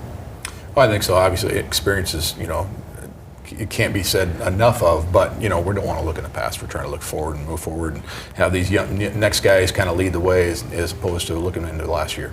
And certainly not an easy schedule for you guys. You don't want to look too far ahead. Just what's the importance of just saying, hey, the one thing we really want to focus on is today? Yeah, that's all we can do. We realize that what we have in front of us is really extremely difficult out-of-district schedule, and then our district's kind of a meat grinder as well. So all we can worry about is what we can control, and that starts tomorrow or on Monday, and we'll go from there. Yeah, we play great opponents all year long, and we're going to have to make sure we take it day by day and don't undermine anyone and play to their fullest. Yeah, we still got a long way to week 1, so got to make sure that we just stay locked in, take care of all our stuff, and make sure we know what to do. And final question, obviously a lot to be said and a lot to look forward to, but what do you think maybe the biggest key is going to be for you guys this season? Key is going to be who we have as our new leaders. Every year you have a new set of guys that are going to kind of step up and take a hold of this team and see what kind of team they want to have, because the best teams they can be are player-led teams, and hopefully we can get that and see where we can go. What do you think, I'd say rally together through hard practices, days you want to be there, games that maybe we're down a few scores and need to fight back, and just rally together and be a team. Yeah, working together. It's tough to do that sometimes when you're down points, but as long as we can work together, we'll be fine. Well said, and certainly an exciting season at hand for Bishop Hewlin. Thanks, guys, for taking the time to stop by. Thanks for having us. Appreciate it. Of course, let's take a look at Bishop Hewlin's Week 1 game, potentially our Sports Zone Week 1 game of the week, as they'll take on Sergeant Bluff Luton Crusaders, battling the Warriors under the Friday night lights. Certainly going to be an exciting game you'll catch on KCAU-9. Again, our first Sports Zone show of the season, airing the final Friday of August. That would be August 28th. Staying in the Metro, the Stars of Sioux City North. Always a pleasure to have you, Coach Moore and company. Thanks for stopping by. by. Yeah, thanks for having us. Of course, Coach, let's talk off-season. Obviously, a lot of work to be put in, just like every year. I mean, what are some of the key details that you're looking to maybe touch on this season? The biggest thing we were shooting for as a coaching staff was increasing our overall attendance and buy-in throughout our program. We had a great set of leaders, and our leaders, we actually drafted teams within our leadership kind of committee, and they were responsible for getting players to all the off-season stuff. And we had probably the highest attended off-season with weights, our skill stuff. It's been one of our best off-seasons in a long time. Well said. I got to say this, Ian, not Lafini. Not Lafini. So for guys who don't know, I butchered his last name last year. I'm super sorry about that. So it's Ian Laughlin. You got that? I know there's some memes out there or whatever it may be. But Ian, nonetheless, great to have you. A really nice year for you last year, and you showed some flashes. Yeah. Obviously, you don't want to look back too far, but what were some of the things that you took away just from the experience? From last year? Yeah. Last year, well, that was my breakout season.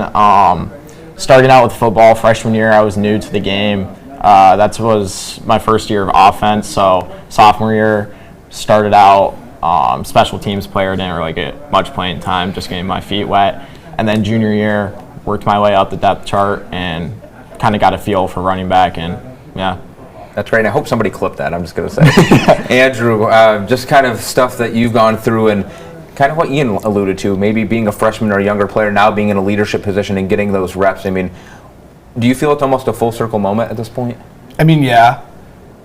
The players that were leaders when I was a freshman and sophomore kind of almost didn't want to listen to them, but I knew I should have. Now being in their shoes, I know what it's like to try and lead the younger people who don't want to listen, or maybe who do want to listen, and it's nice.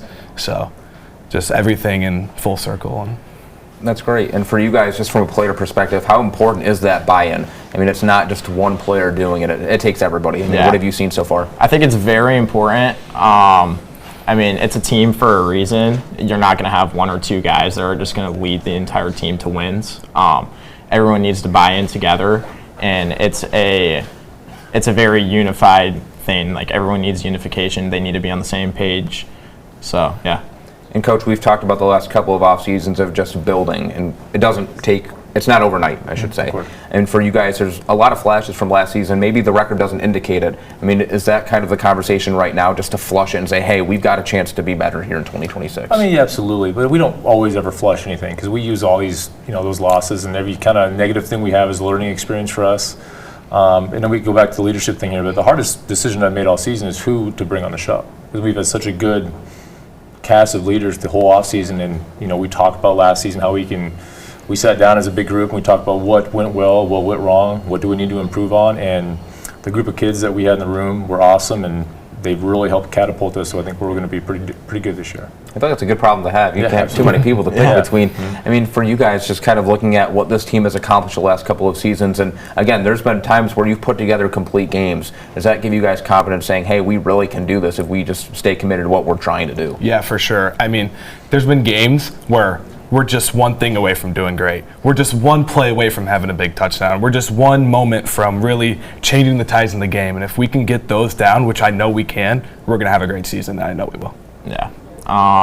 Just to elaborate off what Andrew said, I think we had a lot of games last season where it was like nail biters first half, and then we got to the second half, halftime, and it was too late to bring it back. So I think this year we need to come out and we need to fire off the ball and really get it started. Well said. And final question to go down the line, starting with you, Ian, just what's it really going to come down to? You talk about those details and maybe little things, but what is the X factor for North football this year? The X factor? What do you mean? What's one big key? One big key we need for wins is we just need to stay together. We need better bonding. Last year, towards the end of the season, we chipped away a little bit, but coming into this season, I feel like we have a good group of kids, and the bond is there. So I think going into week 1, week 2, we're going to be all on the same page. I think our key for success is doing your job and doing your job right. You can't focus on doing other people's job because that leaves a hole at yours. So we're really going to need to trust each other and trust in what our teammates can do. And kind of building on both they said, emphasis this season is creating mastery at your position, knowing your job and playing very, very aggressive and not thinking and reacting, and that'll be the key. When you get into that big 5A slate, we need to be healthy and we need to be able to fly around and be physical. So that's going to be consistency and mastery of our position.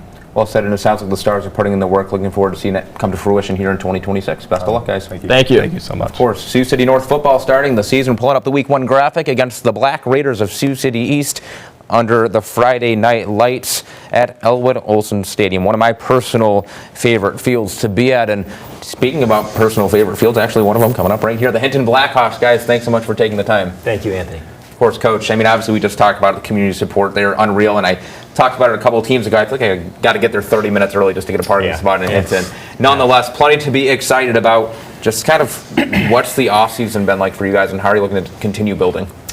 Yeah, I think it's been a real good offseason. There were a lot of question marks coming into this season, graduating a lot of seniors the past 2 years. We really have a team that doesn't have a lot of on-field varsity experience. So that's really the big question mark for us, is how quick can we build confidence as a group in each other and kind of continue the playoff tradition that the last two groups have kind of set for us. That's well said. And Zach, first off, congrats on the recent college commitment, if I'm not mistaken. All right, there you go. Thank you. Of course. Just kind of going off last year and what you guys were able to accomplish, how much of that is a learning lesson do you feel like for 2026? I feel like there's a lot to be learned because obviously everyone knows that we lost a lot, but then that leaves a lot of potential on the table. Like, we can really decide how good we're going to be. Like, we can learn from what we did last year and really put that on the field this year to see how good we can be. We can decide our own fate. Well said. And Dawson, just kind of talking about that, like he just mentioned, it's easy to talk about, okay, you don't have these players anymore, but hey, look who we have coming back. Just how important is that internal competition as guys are fighting for spots? Oh, for sure. Embracing the unknown kind of thing, like, if you say everyone battling for spots, it's good competition between each other, and with the young talent we have, I think we should be quite successful. Yep. And this team really found its footing toward that second half of the year. I believe it was 4-1 following that 2-3 start. Just what does that say regarding this team's confidence, saying, hey, if we put together a complete game, this is what we're really capable of? Sure, yeah. I think a lot of it goes back to your mindset and your mentality. We don't like to focus on wins and losses. That's really not what it's about. It's about, can you improve every single play?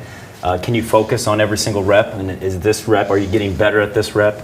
And if you can do that, if you can start stacking those wins, as Zach likes to say, play by play and day by day, the wins and losses will take care of themselves. We try to maximize our potential, and that's going to be what it is at the end of the year, but we just need to focus on the day-to-day.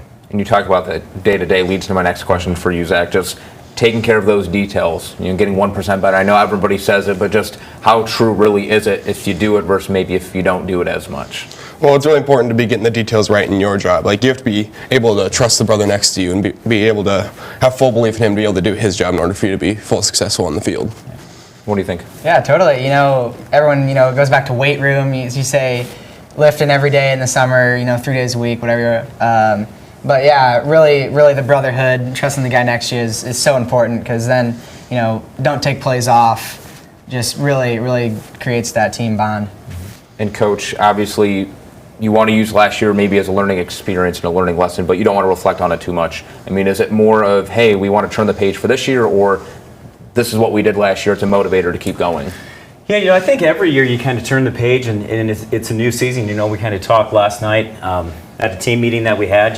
Last year's over. You got to put it in the past. And anything that we have been, that was last year's team, or that was 2 years ago's team. And now it's really our chance to put our own staple, on the Hinton tradition, and let this team become the best team that it can be. And you talk about the tradition. I mean, what does it mean for you guys? At some point, you were probably freshmen and sophomores on the team. Now you're seniors. Just to continue that tradition and what it means to wear that jersey and be a Blackhawk. Well, it really means a lot to be a senior on the Hinton team. I mean, I've watched for 3 years, watched my brother go up into the senior class, and it's just different when you're a senior. You only get one high school senior season, so you really have to put it all out there for your team. Yeah, and like our sophomore year, that's when we made it to the Dome, and that was so awesome. That tradition really has carried us through the last 2 years even. But it's just really fun times, and you gotta keep together. And a big shout out to the Hinton community coming out every Friday night, every home game, I should say. I mean, just what does it mean for you guys to be able to put out a product as such and continue that tradition in front of a crowd that supports you week in and week out? It's awesome because we always have some of the biggest crowds I've seen. I mean, having the golf carts lined up back behind, always having the stands full, and people yelling, "Hit somebody!" before every kickoff. It's just awesome to have the entire town behind you whenever you step out on the Friday night. Yeah, it's great. I guess not much else to add. What do you think, Coach? Yeah, I'd agree. We're pretty lucky and pretty blessed to coach and to play for a special fan base. I really think what sets our team apart is, in this day and age, it's even creeping down to the high school level. Kids aren't playing, so they're transferring. The transfer portal is open even at the high school level, and I just don't see that, at Hinton. It's a lot of Hinton kids who live and die for the name on the front of the jersey, and that's pretty important. I think that's what's going to set us apart. If we can die to ourselves and really focus on us as one playing for the community, that's just going to set us apart. Well said. And final question for you guys. I'll start with you, Dawson. If maybe there's an X factor or a big key for you guys this season, what do you think it would be? I don't know, I kind of said it earlier, I guess, but like embracing the unknown. We lose a lot of starters, a lot of experience, but I think that's not a bad thing. Other teams don't know what's coming at them, and I think we can have a good team if we all play together and don't make the moment too big. I think one of the biggest things is embracing the competition, because I think right now there's no spot set on the team. Everyone's spot is up for grabs. So if everyone's working towards to get that starting spot, it's just going to drive and make everyone else better around them. Coach, what do you think? Yeah, I'd agree. With any team, every year, can you be one unit working towards one goal? And if you can do that, if you can, put away your ego, it's the ultimate ego-less sport if you want to be good. And if we can do that, I really like the chance we'll have. Well said. I think my two biggest takeaways from your guys' conversation: embrace the unknown and bring a golf cart. If I want a better parking spot, I think that's going to be the way to do it. Yeah. And just for you guys, kind of talking about, hey, we graduated players, and maybe it's not rebuilding; it's more of a retooling. Just getting guys in certain spots, maybe replicating things, trying different things. What's that experience been like? It's kind of fun. It's unique. Last year we had some skill positions that were different than the skill positions we have last year, and so you're running a lot of the same schemes, but maybe it won't look the same way that it did last year. We've got a quarterback who loves to throw the football, and so that's something that we're going to have to embrace. And we've got a lot of receivers that we feel like can catch the ball and make plays. So that's something that we're going to have to adjust to. But that's what makes it fun as a coach. Every year's different. It's great. We're counting down the days. I'm sure you guys are too, to the start of the 2026 season. Best of luck, and thanks again for stopping by. Thank you very much. I appreciate you. Of course, Hinton begins the season. Let's pull up their Week 1 graphic, shall we, against the Jays of Galen Catholic. Hinton set to host. Again, I'm probably going to have to leave an hour early if I want to get there on time and find a good parking spot nonetheless, but it's the Blackhawks taking on Galen Catholic to start Week 1 on August 28th. Before we go, we're going to take a quick break, but coming up, we have some more teams still coming up after a commercial break, including some teams right here in the Metro, as well as some squads in South Dakota and Nebraska. We'll be back in just a couple of minutes. Thanks for tuning in to our High School Football Media Day.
the season. I think we played 4 playoff teams right off the bat, and then grew as the season went on. And then looking to this year, we're matured in certain areas. Had a great summer, so we're really excited to start the season. And you talk about the excitement and a lot of guys that were on that team last year back. I mean, for you, I'll start with you, Logan. Just kind of what you've been able to work on this offseason and how you're hoping to build on that for the upcoming year. Yeah, I mean, we need to work on just being ready to go right out the start of the year. I mean, 0-4 really isn't a great start, so hopefully this year we can go 4-0. I mean, that's obviously ideal. So just being ready to go when the season starts is pretty much what we've been working on. And for you guys kind of to have that slower start to last year and then do what you did the second half of the year, did that just put an importance on how valuable just getting in the win column early was? Yeah, it just made us all want to just start winning. We didn't really want to keep on losing. We just wanted to. It kind of brought us together, being like, okay, we need to lock in. We need to get moving forward instead of staying backwards. Well said, and obviously, Coach, you may not want to dwell so much on last year, but certainly some learning lessons to come away from it. How are you applying that maybe to the offseason here? Yeah, every setback is an opportunity to learn. So that we took every chance we could to get better. We do a lot of film study. We offer opportunities throughout the summer, throughout the weight room and our individual and team camps. And like I said, great. The kids showed up this summer and did a great job. Really buying into this season.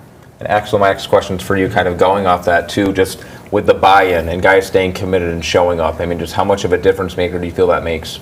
It makes a big difference. This summer we tried to focus on being more of a family instead of being part. Last year we really didn't get along most of the season, but this year hoping to stick together as a family and work as a team. And what about the connectivity for you guys? Just how important is it to establish that? I mean, just the little details and getting things right and doing things 100%. Yeah, I mean, it's so important.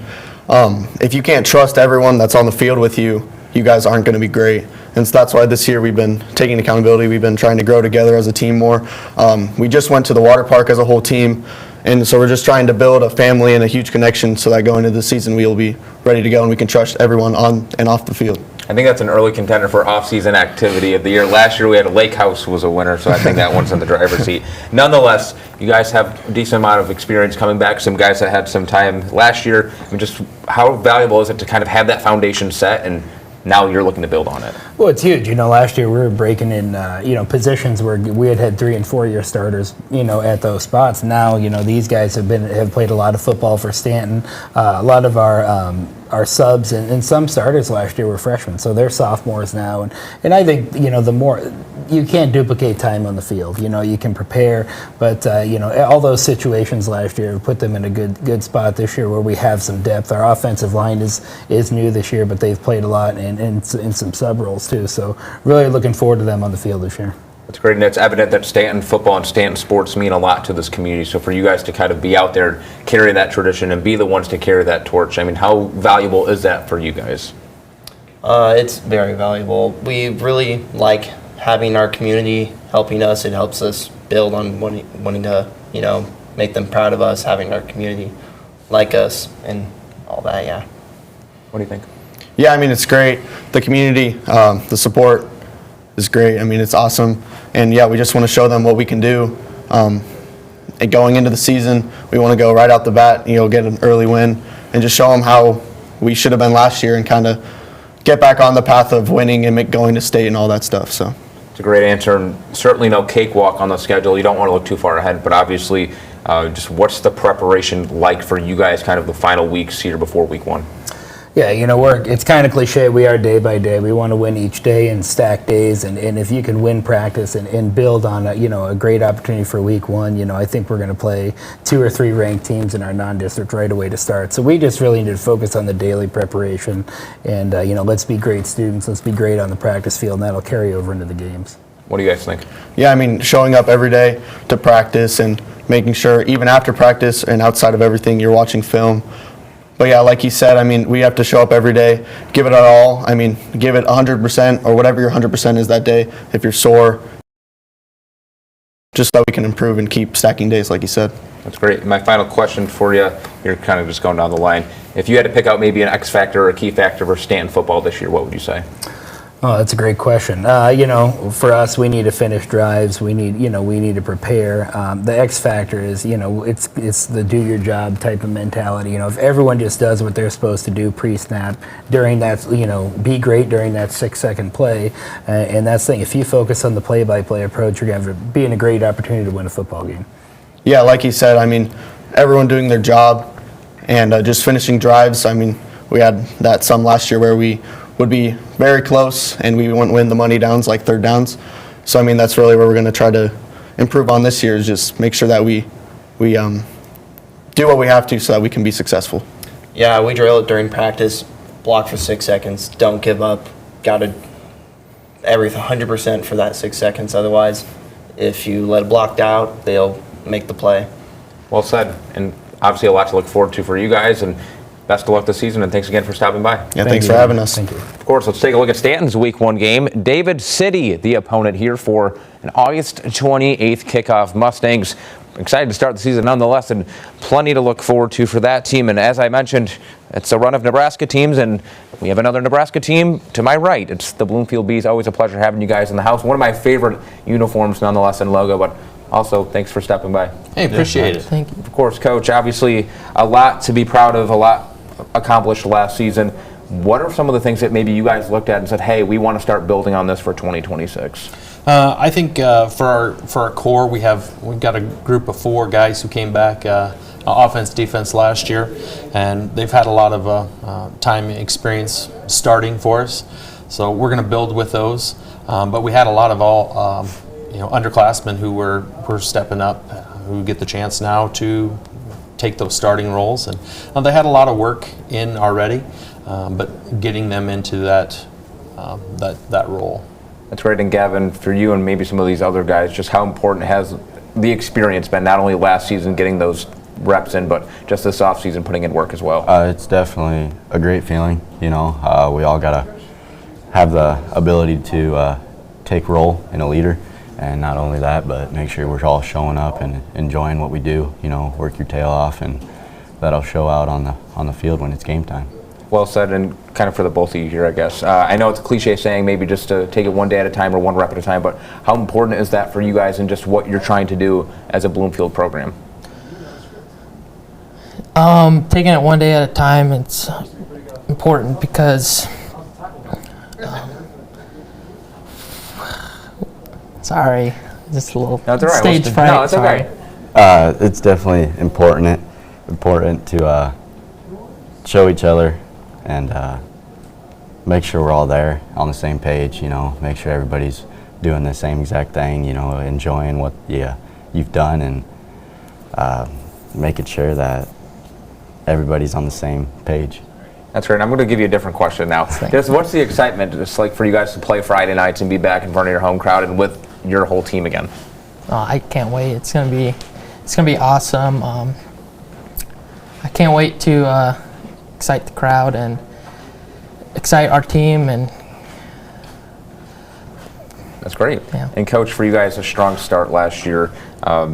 Again, very tough schedule that you guys play. What's the importance of just getting off on the right foot and how that sets momentum for the rest of the year? Yeah, we've got number 1 in Class D2. We'll have number 2 in Class D1. First couple of games, no slouches there. So to get a great start, is very important for us. And I think we have the group who can go and get a good start for us. And you mentioned obviously guys coming back and maybe some positions that are still open. You're looking for players to kind of fill those spots. How important has the internal competition been for this group?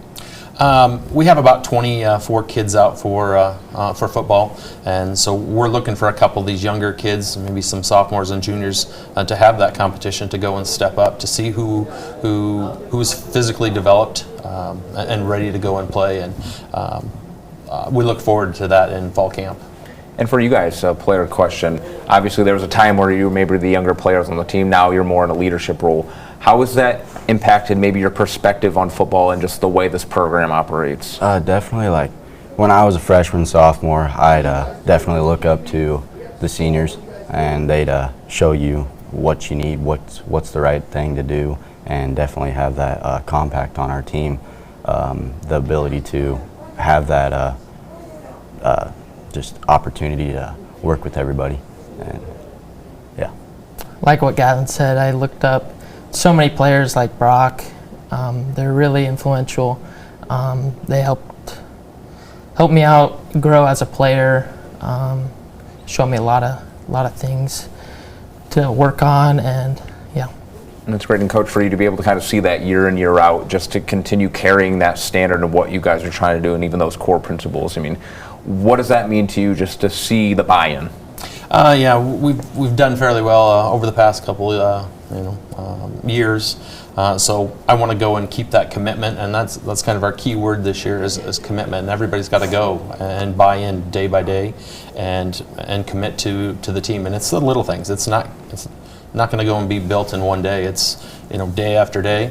And when you go and put those and stack those great practices on top of each other and great periods on top of each other, that's kind of our system. That's great, and obviously this team has expectations and what you guys are trying to accomplish, but it really may be cliche like we say, but to start with what's right in front of you. I mean, how important is just staying grounded in the experience? It's important by having kind of the faith in what you do. Definitely know what your ability is. Everybody can go out there on the field, but it all depends on if you have the right mindset, the right overall what you enjoy doing in it. I mean, you can't play the sport if you don't want to, Well said. What do you think? I liked what Gavin said again. I mean, he took the words right out of my mouth. Yeah, he said it for me. Coach? Yeah, I'm really excited about this season. Got a good group of kids, and I'm looking forward to building, growing, and establishing our team together, and committing as a team for something a greater purpose than us as individuals. Well said. Guys, thanks so much for stopping by. Best of luck this season. Thank you. Also, too, check out the helmet if we can see it. Maybe I'll push it to the side there. Can we show this helmet real quick?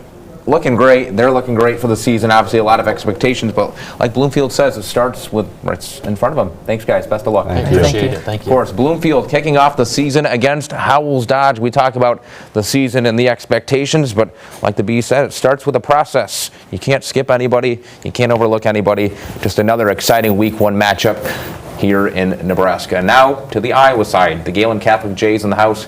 Coach, you guys, always a pleasure stopping by. What's the excitement like for you guys? It's good. We had camp this last week up at Northwestern College, and got out there for a day and kind of got to see what we're working with this year. Had a good, successful day, and just had a great summer of workouts and ready to get the season started. And Wyatt, for you guys, just kind of what you're looking to accomplish. Obviously, there's goals, but what's the importance of just saying, hey, we need to take care of business right now? Yeah, we're looking to handle everybody. We're trying to keep developing in practice, get to where we want to be for Week 1. We haven't been good Week 1 since I've been here. That's what we're trying to do, be better Week 1.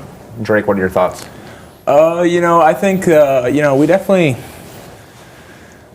excited for the year. We lost a couple guys, pretty important guys from the last season, but, I think we got some pretty solid guys that can step up, make some good plays for us, and fill those spots. I'm ready to go.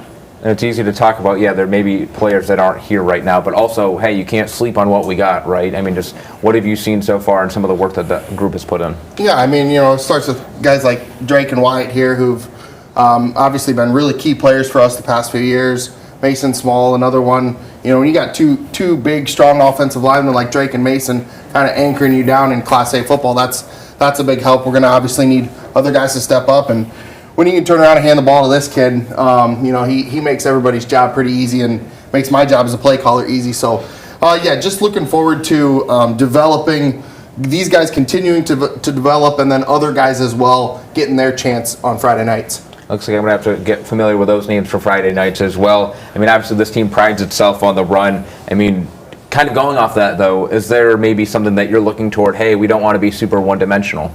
Yeah, absolutely. Just last year, the strength of our team was our offensive and defensive lines. And so, obviously, Wyatt running the ball behind a really good offensive line was probably one of the better options we had on almost the majority of plays. But we do want to become a little bit more two-dimensional, be able to throw the ball maybe downfield, and I think we have receivers who can do that. And what are you guys kind of looking at this offseason? I mean, maybe it could be a reflection of last season to say, hey, we really want to work on this and do it. How do you address that? I think the past couple of years, we've had that second round playoff exit, and we obviously want to continue on and take that next step, be a quarterfinalist, be a semifinalist, and that's just that extra effort in practice is what we need, and obviously, like Wyatt said, starting off the season right. We've struggled the past couple of years in week 1, and we want to get off to a better start this year. And Drake, kind of looking at last season and what you're able to accomplish, I mean, how valuable do you think that experience is going to be for this year? Last year, I will say it, we weren't the greatest of teams I've ever been a part of, but, we fought really hard, especially against West Hancock. It was a great game. We battled really well against them, and then, to go into that Marcus game and we end up with a loss, it was heartbreaking, but I like how, we put like energy and effort into, not as hot of a team as we thought we would have been, and we still, played pretty well and brought it around. Well said, and obviously, don't want to look on last season too much, but kind of going through what you guys did and getting a taste of what you wanted to do you feel like that may be a motivator for this group? Absolutely. Anytime you can make the playoffs, and that just gives you a taste of what playoff football is like. These guys have been around a long time, and so they played a lot of football for us. They know what it takes to be successful, and you want to play deep into November. So that's obviously the goal this year, and it started as soon as the season got over last year, and it's continued through all their off-season stuff, and now we're ready to start camp and stuff. And you talk about obviously the standard and what you guys are trying to accomplish, but obviously there's a lot of weight for you guys to be able to wear those Jays jerseys. I mean, just what does it mean for you guys to represent the school and the community? Yeah, it means a lot. We try to, like Trevor Balma, they're always talking about him with Paul, our coach. He's always talking about how we're all trying to be him. Everybody wants to be the best to wear the jersey, but that's what we're trying to go for. It's a lot of pride for me. Like, we host a little kids camp every summer, and like to see those kids and like see how they act around us, like the bigger kids, playing football, it really like warms my heart, and it like makes me want to, be a good example and a good role model for them. That's an awesome answer. And Coach, just kind of looking at this team and what you guys, again, are looking to accomplish, what do you think it's really going to come down to? Do you think it's just a difference maker anywhere specifically? Yeah, I think obviously we have to be better on the offensive side of the ball than we were last year. Again, with me, it always starts up front. It's going to come down to being able to be the more physical football team at the point of attack. We obviously do have to improve in the passing game. That's an area that I think we're going to take a big step forward in this year. And then defensively, being physical, lining up in the right spots, and tackling is always a huge thing for us. Wyatt, what are your thoughts? Yeah, just defensively, definitely tackling, coverage. Offense, we're going to look to throw the ball over the middle more. We have a taller quarterback than we did last year. Try and look to hit like crosses and stuff up the middle to hopefully open the run game more. Yeah. After our camp, I think our offense, we looked pretty solid. Had some pretty solid plays in there, and I think we'll be all right. Hopefully, we'll be able to air it out more. Not make Wyatt have to do all the work out there. And defensively, I think it's just like an aggressive thing. Like how bad do you want it? Or like how much effort do you want to put into it? It's a great answer, and obviously a lot to look forward to for you guys, and sounds like a lot of work still in the works for Galen Catholic football. Nonetheless, excited to catch you guys on Friday nights. Thanks for stopping by. Thank you, sir. Thank you. Of course, Galen Catholic opens up the season week 1 against the Hinton Blackhawks, an all-local battle. Again, that's on August 28th, Friday Night Lights. Galen Catholic will be visiting the Hinton Blackhawks. Should be an exciting week 1 matchup. Our next team up, it's the Wolverines of Sioux City West. Guys, thanks so much for stopping by. Thanks for having us. Of course, Coach, let's talk about obviously last season. You accomplished some things that you guys were looking to build on. Not satisfied, though. How are you guys looking to take the next step? Yeah, next year was great to get our first win in, 6-7 years or whatever, but we're looking to build on. We got a lot of guys returning and build on that success, and I felt like we really should have won probably 2 or 3 games last year. So just take that next step with these guys, and had a great summer. Guys are pretty committed, and see where that takes us. The next question from my guy on the all-name team, Cash Olson. Kind of going through what you did last year, how are you hoping to build on it in 2026? I'm just hoping to have just an all-around better year, offensively and defensively. The work's been put in on both sides of the ball, and I'm just really excited to, go out there on Friday night to compete. Well said. You guys obviously are very prideful to be Wolverines. What do they say, bleed green? Is that what you guys yes, say? Sir. Yep. Awesome. What does that mean for you guys just to represent the community and go out there and wear the West jersey? I'll start with you. I don't know. It's just a name thing. I don't know. I like it. We say bleed green all the time. It just started with the old coach, and now we just all say it. What about you, Cash? I would say it's the culture. I mean, everyone on the west side is into it. There isn't one person on the west side who doesn't say bleed green now. It's kind of just set a whole new thing in motion, just a new change, new culture for everything, just the community, the school, and just as us and people in general. That's great. And for you guys, I mean, obviously there was probably a time where you were freshmen on the West team or sophomores on the West team, but now kind of being in leadership roles and starting. I believe you were playing center a couple years ago, were you? I was Okay, I remember that. I think you were like 50-something, if I don't recall. Yeah, 55. Yeah, okay, ball knower. All right. Anyway, just to kind of be in that position and see things change for the better, I mean, what does that mean for you? I mean, this is where you guys are from. You know, playing center just like 1 or 2 years ago, it definitely showed me like the ins and outs of playing football, because playing center, you're commanding the line, people run through your face every play, got inside backers coming down, blitzing, and I just think it just means a lot in general. And Taven, how about you? I don't know. I've been a West kid my whole life, and I played quarterback also my whole life, and that's about it. And Coach, obviously, like we talk about, yes, you pick up that win, and some of those moments you showed flashes. I mean, what do you think it's going to take for this team to show and be more consistent? Yeah, I think there's a big thing between doing it and saying it's two different things, right? So we got that win last year, and I honestly felt like we were a little bit complacent after that. It was kind of like a big, and had a little bit of letdown. So just going into this year with expectations that we should win football games. Carrying that over in the mental side of things. I think physically we really took care of things. Like I said, we did have a great summer. Guys really seemed bought in. A lot of energy on the team. Our staff seems like everybody's getting along really well, and the kids just seem to gel. So we'll just see. I want to see that carry over the win column. You know what I mean? Yeah, that's great. And the last couple of times we've had West football here, that's been a big point. It's just that buy-in and staying committed throughout the process. I mean, for you guys, how much of a difference do you think that makes?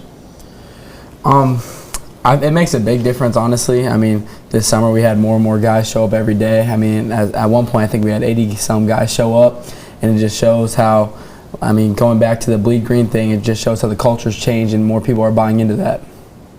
Yeah, just start setting a winning culture, trying to at least, and then just staying as one. And then for you guys also, I kind of talked about being a bit more leadership side now. I mean, just what are you looking to pass down to some of these younger players, maybe some newer players here at West? I'm definitely the energy guy. I hope that my energy leaks onto them and so they can pass it down, just kind of just setting the standard type of thing. I mean, I play middle backer, so I kind of got to bring the energy, and I just hope the younger cats that look up to me, they can just see what I bring to the table, and they can just take hints and just pick it up from when I graduate. That's great. And for you, Mr. Irvine here, kind of talking about what you were able to accomplish last year at that quarterback position. What do you think some of the learning points were, and how are you looking to apply that in 2026? So last year, if you watch the film, I couldn't really read the field well. So this year, I'm trying to work on that. So. And how have you gone about that? I'm not gonna lie, just getting a lot more reps, going to camps. Yeah. And how important is that just for you guys, whether it's camps or just being back on the field, just to continue getting reps? As Coach mentioned, you guys have expectations, but to just do it and not just say it. I mean, like everyone says, practice makes perfect. Everyone can say they can work hard, but it'll really show on Friday night to really put in that work and put in the grind and the hustle. So I just think that, and I think our preparation has been really good, and I think it'll show Friday night. Great, Coach. Obviously, we talked about the preparation and what it takes to get to week one. I mean, what do you think the biggest area is for this team growth-wise? Move the ball consistently, keep the chains moving, hold up front, and then just being able to, our depth I think will be quite a bit better this year, being able to rotate guys in, not having, guys got pretty worn down last year. Being able to keep guys fresh, so third and fourth quarter we got fresh legs. I think that's point of emphasis this year. And a lot of that may be coming on the offensive side as well. How are you guys kind of looking to take that next step as a unit? Our playbook last year was maybe about this long, probably too much, probably on me. And we really shortened things up quite a bit this year and just tried to get better at what we have, and really kind of build things more towards. I spent a lot of time in the off season working on, talking to other coaches really around the country and just kind of figuring out like what tailors to our personnel. And I think what we have right now does fit us better. And we kind of towards the end of last year started putting some of that in. We kind of see what we had, but I think this year we have a little bit more tailored playbook to what we have, and just get good at what you don't need to run 50 plays. If you run 15 plays good, you're a lot more successful. It's well said. And for you guys, I mean, we obviously mentioned the buy-in and the commitment to the program. I mean, just what's the excitement like for you guys to put on a show or have a chance to go do some bigger things for this program in front of your community?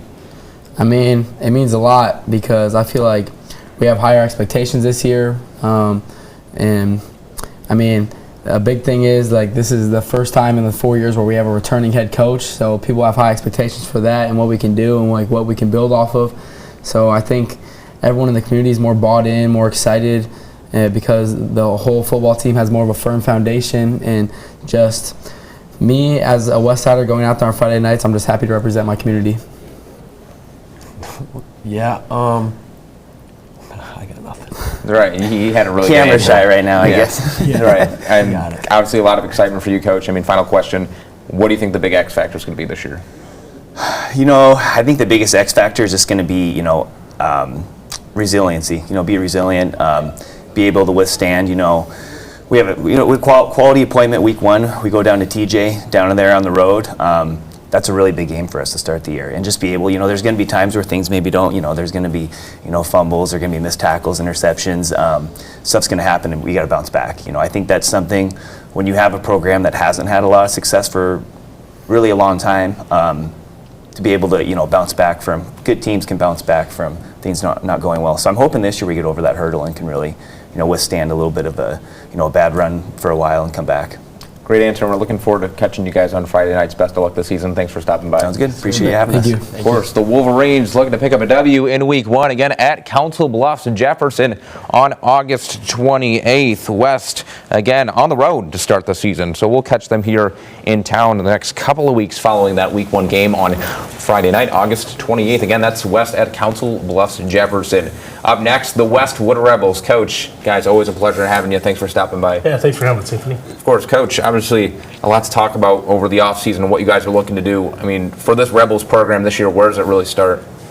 Well, it always starts up front. I think that's every high school, but it's going to start up front for us. And, depth is going to be a key for us. I feel really good about our first 5, but it's developing that depth for that second 5.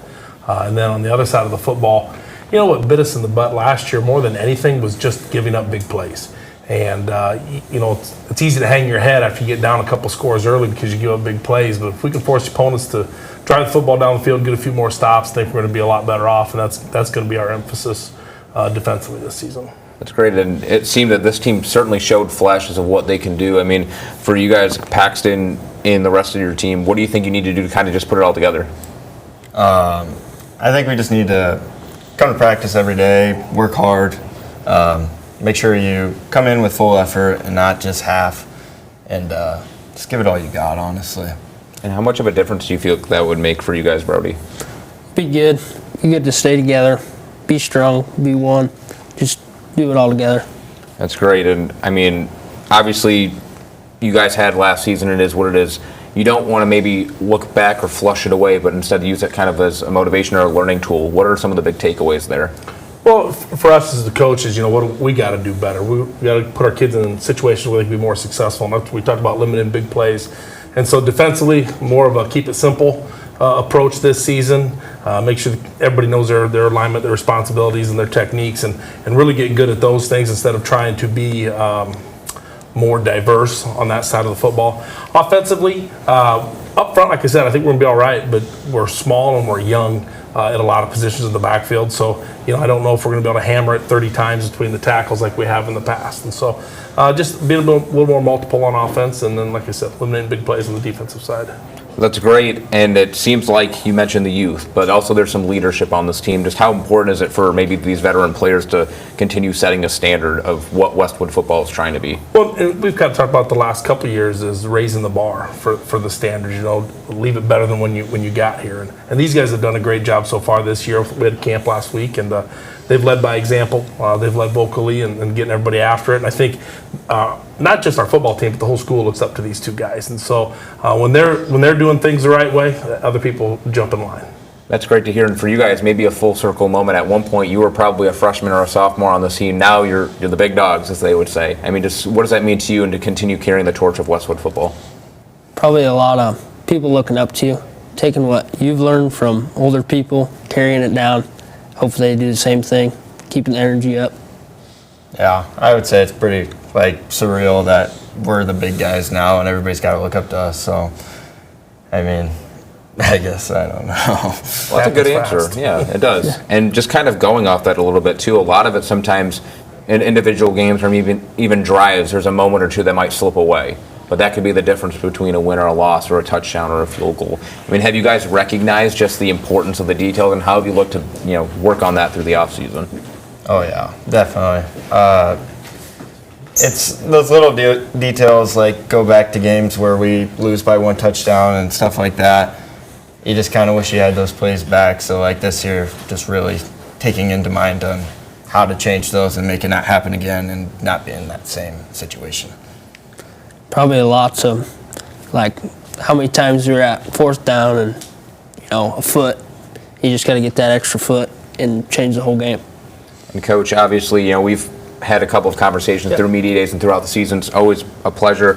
When it comes down to the season, though, specifically, I mean, what do you think the X factor may be?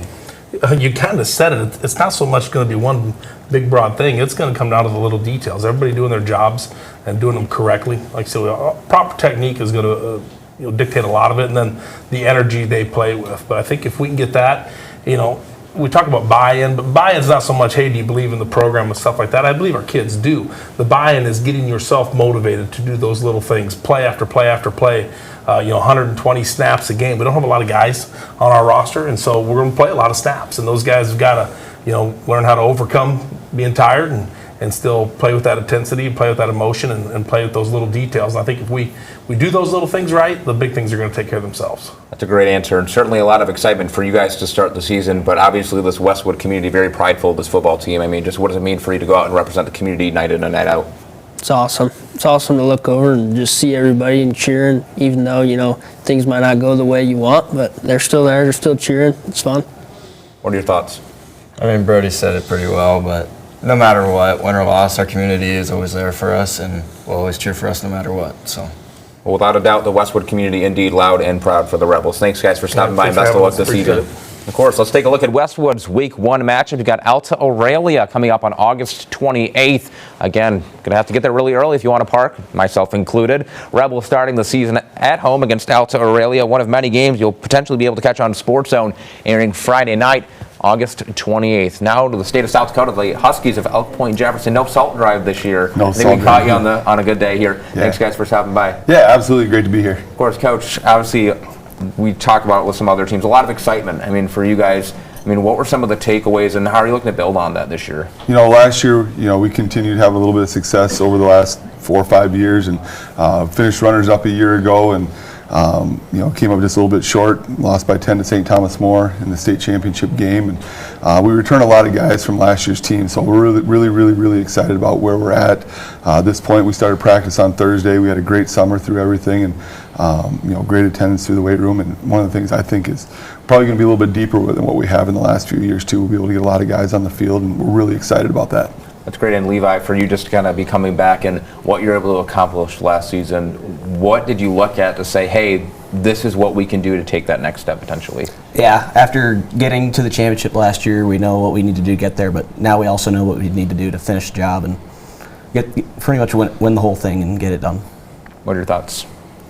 Yeah, I'll piggyback off what he said. We know what we have to accomplish to get back and win it all this year. And Brody, kind of follow up to that. I mean, obviously you don't want to dwell too much on last season, but maybe use it as a learning lesson or whatever it may be. I mean, what's the mentality for you guys?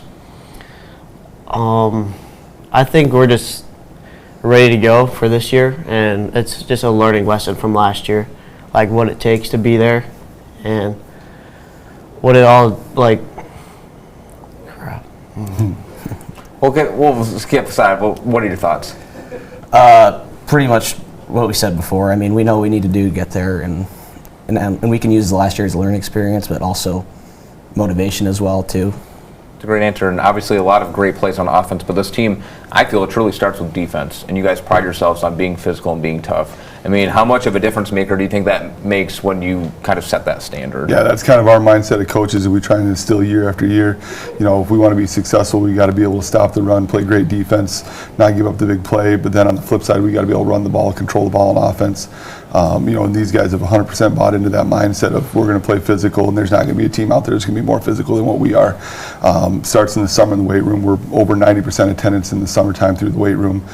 So we got a lot of guys in there working hard, and these first few days of practice, and that's kind of been our message to the kids, is that we're going to do the little things right, and nobody's going to be more fundamentally sound than what we are. And that translates into when things get hard in the games, and they can always rely back on those basics that we learned on week one and play with physicality, play with that mindset, whether it be finishing blocks, finishing runs, and playing great defense. That's kind of been our mindset over the last few years, and it's been very successful for these guys. They've done a great job. Well said, and easy for you guys on a player perspective to talk about, hey, yes, we shut this opponent out, or we scored 3 touchdowns, so that's why we won. But how much of that is really rooted into the work that you put in at this point, and even the trust and commitment you have with each other? It's everything. Like he said, it's the weight room, it's the off season, and it's the physicality of our game. Because physicality is the name of our game, and we don't hide that. What are your thoughts? Yeah, physicality is a really big part of who we are. We're going to show you, we're ready to play no matter what. It's great, and I believe, kind of just looking at your schedule, you have Dakota Valley this year, so exciting to be able to play those guys. Obviously you don't want to overlook anybody or look ahead. With that being said, kind of what's just the importance of just focusing on the moment in front of you? Yeah, we've just been starting day one piece at a time. We got a great offensive line up front, and everything starts with those guys, and we've been building with those guys, working hard, and like you said, don't want to overlook anything, but taking each week day by day, practice by practice, minute by minute, how can we improve, how can we get better, and the ultimate goal to be able to put ourselves in position to win every single game as we go through it. And if we can do the little things right, the bigger things are going to take care of themselves, but we got to focus on the fundamentals for sure. That's great. And Brody, maybe a question for you here, just kind of seeing what type of trajectory the program's been on the last couple of years, and just to be a part of that. What does it mean just to kind of see other kids that are younger now? Maybe that was you at one point, but to look up to you guys now as Huskies. It really feels good. The upperclassmen really inspired us to be who we are. It shows how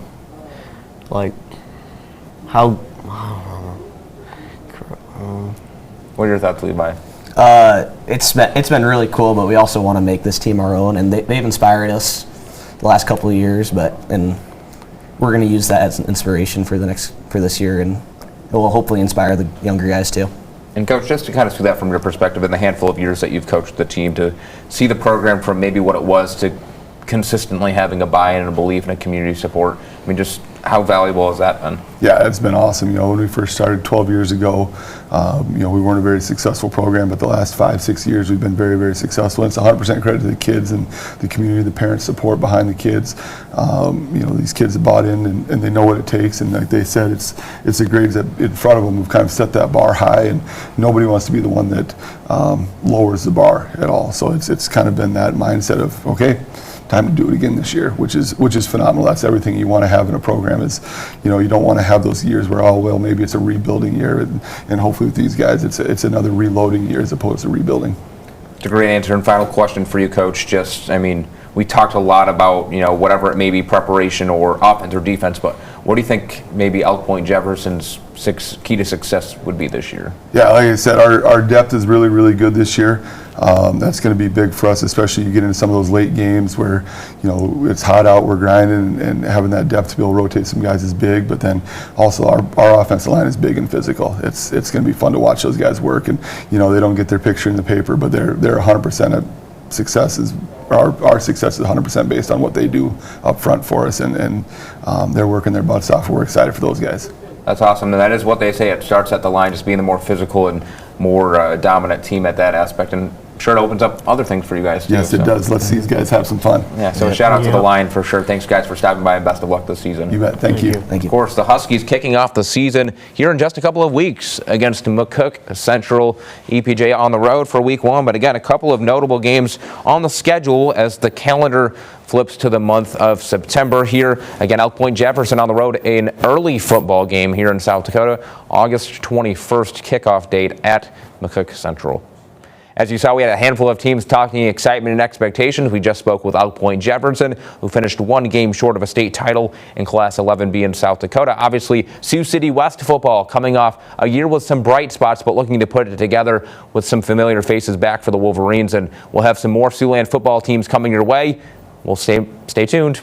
That's coming up next.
To our high school football media day live stream as we continue that countdown to kickoff. Obviously, we've talked with plenty of teams about the excitement that they have this season, some of the expectations, and a whole lot of X factors. But it's all going to boil down to the same goal, no matter where you're from, the goal of taking home a state championship. With that being said, that does it for our entire high school football media day. Certainly a day filled with fun and a whole lot more coming your way on KCAU9.com and our social media pages with our two-a-days coverage kicking off tomorrow night, leading up until our countdown to kickoff preseason special airing right here on KCAU. The date Wednesday, August 26th. Airing at 6:30 p.m. This day and this event certainly not possible without our hard-working team behind the scenes. Want to give a quick shout out to them and everyone else involved, and of course all of our viewers at home. We're counting down until week 1 and hope you are too. For all of our hard-working team members, I'm Sports Director Anthony Mitchell here with KCAU 9.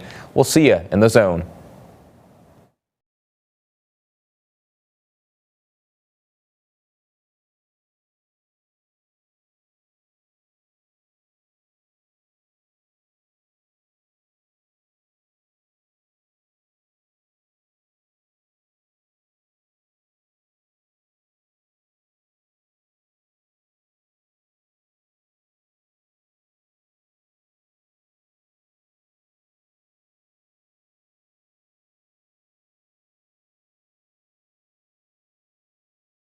To kick off, if you've been tuning in the last couple of hours.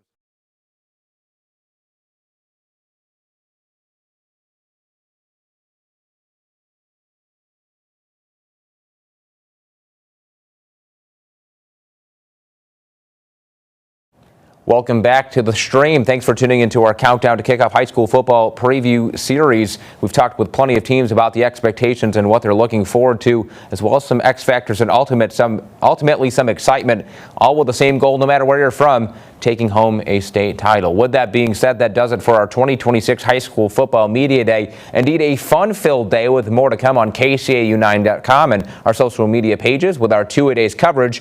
You won't have to wait long. Tomorrow night, kicking off the action, leading up until our countdown to kickoff preseason special on Wednesday, August 26th, airing at 6:30 p.m. right here on KCAU 9. This day and this event not possible without our hardworking team behind the scenes. A big shout out to everyone involved and, of course, all of you, the viewers at home. We're counting down until week 1 and hope you are too. For all of our hardworking team members, I'm KCAU 9 Sports Director Anthony Mitchell, and we'll see you in the zone.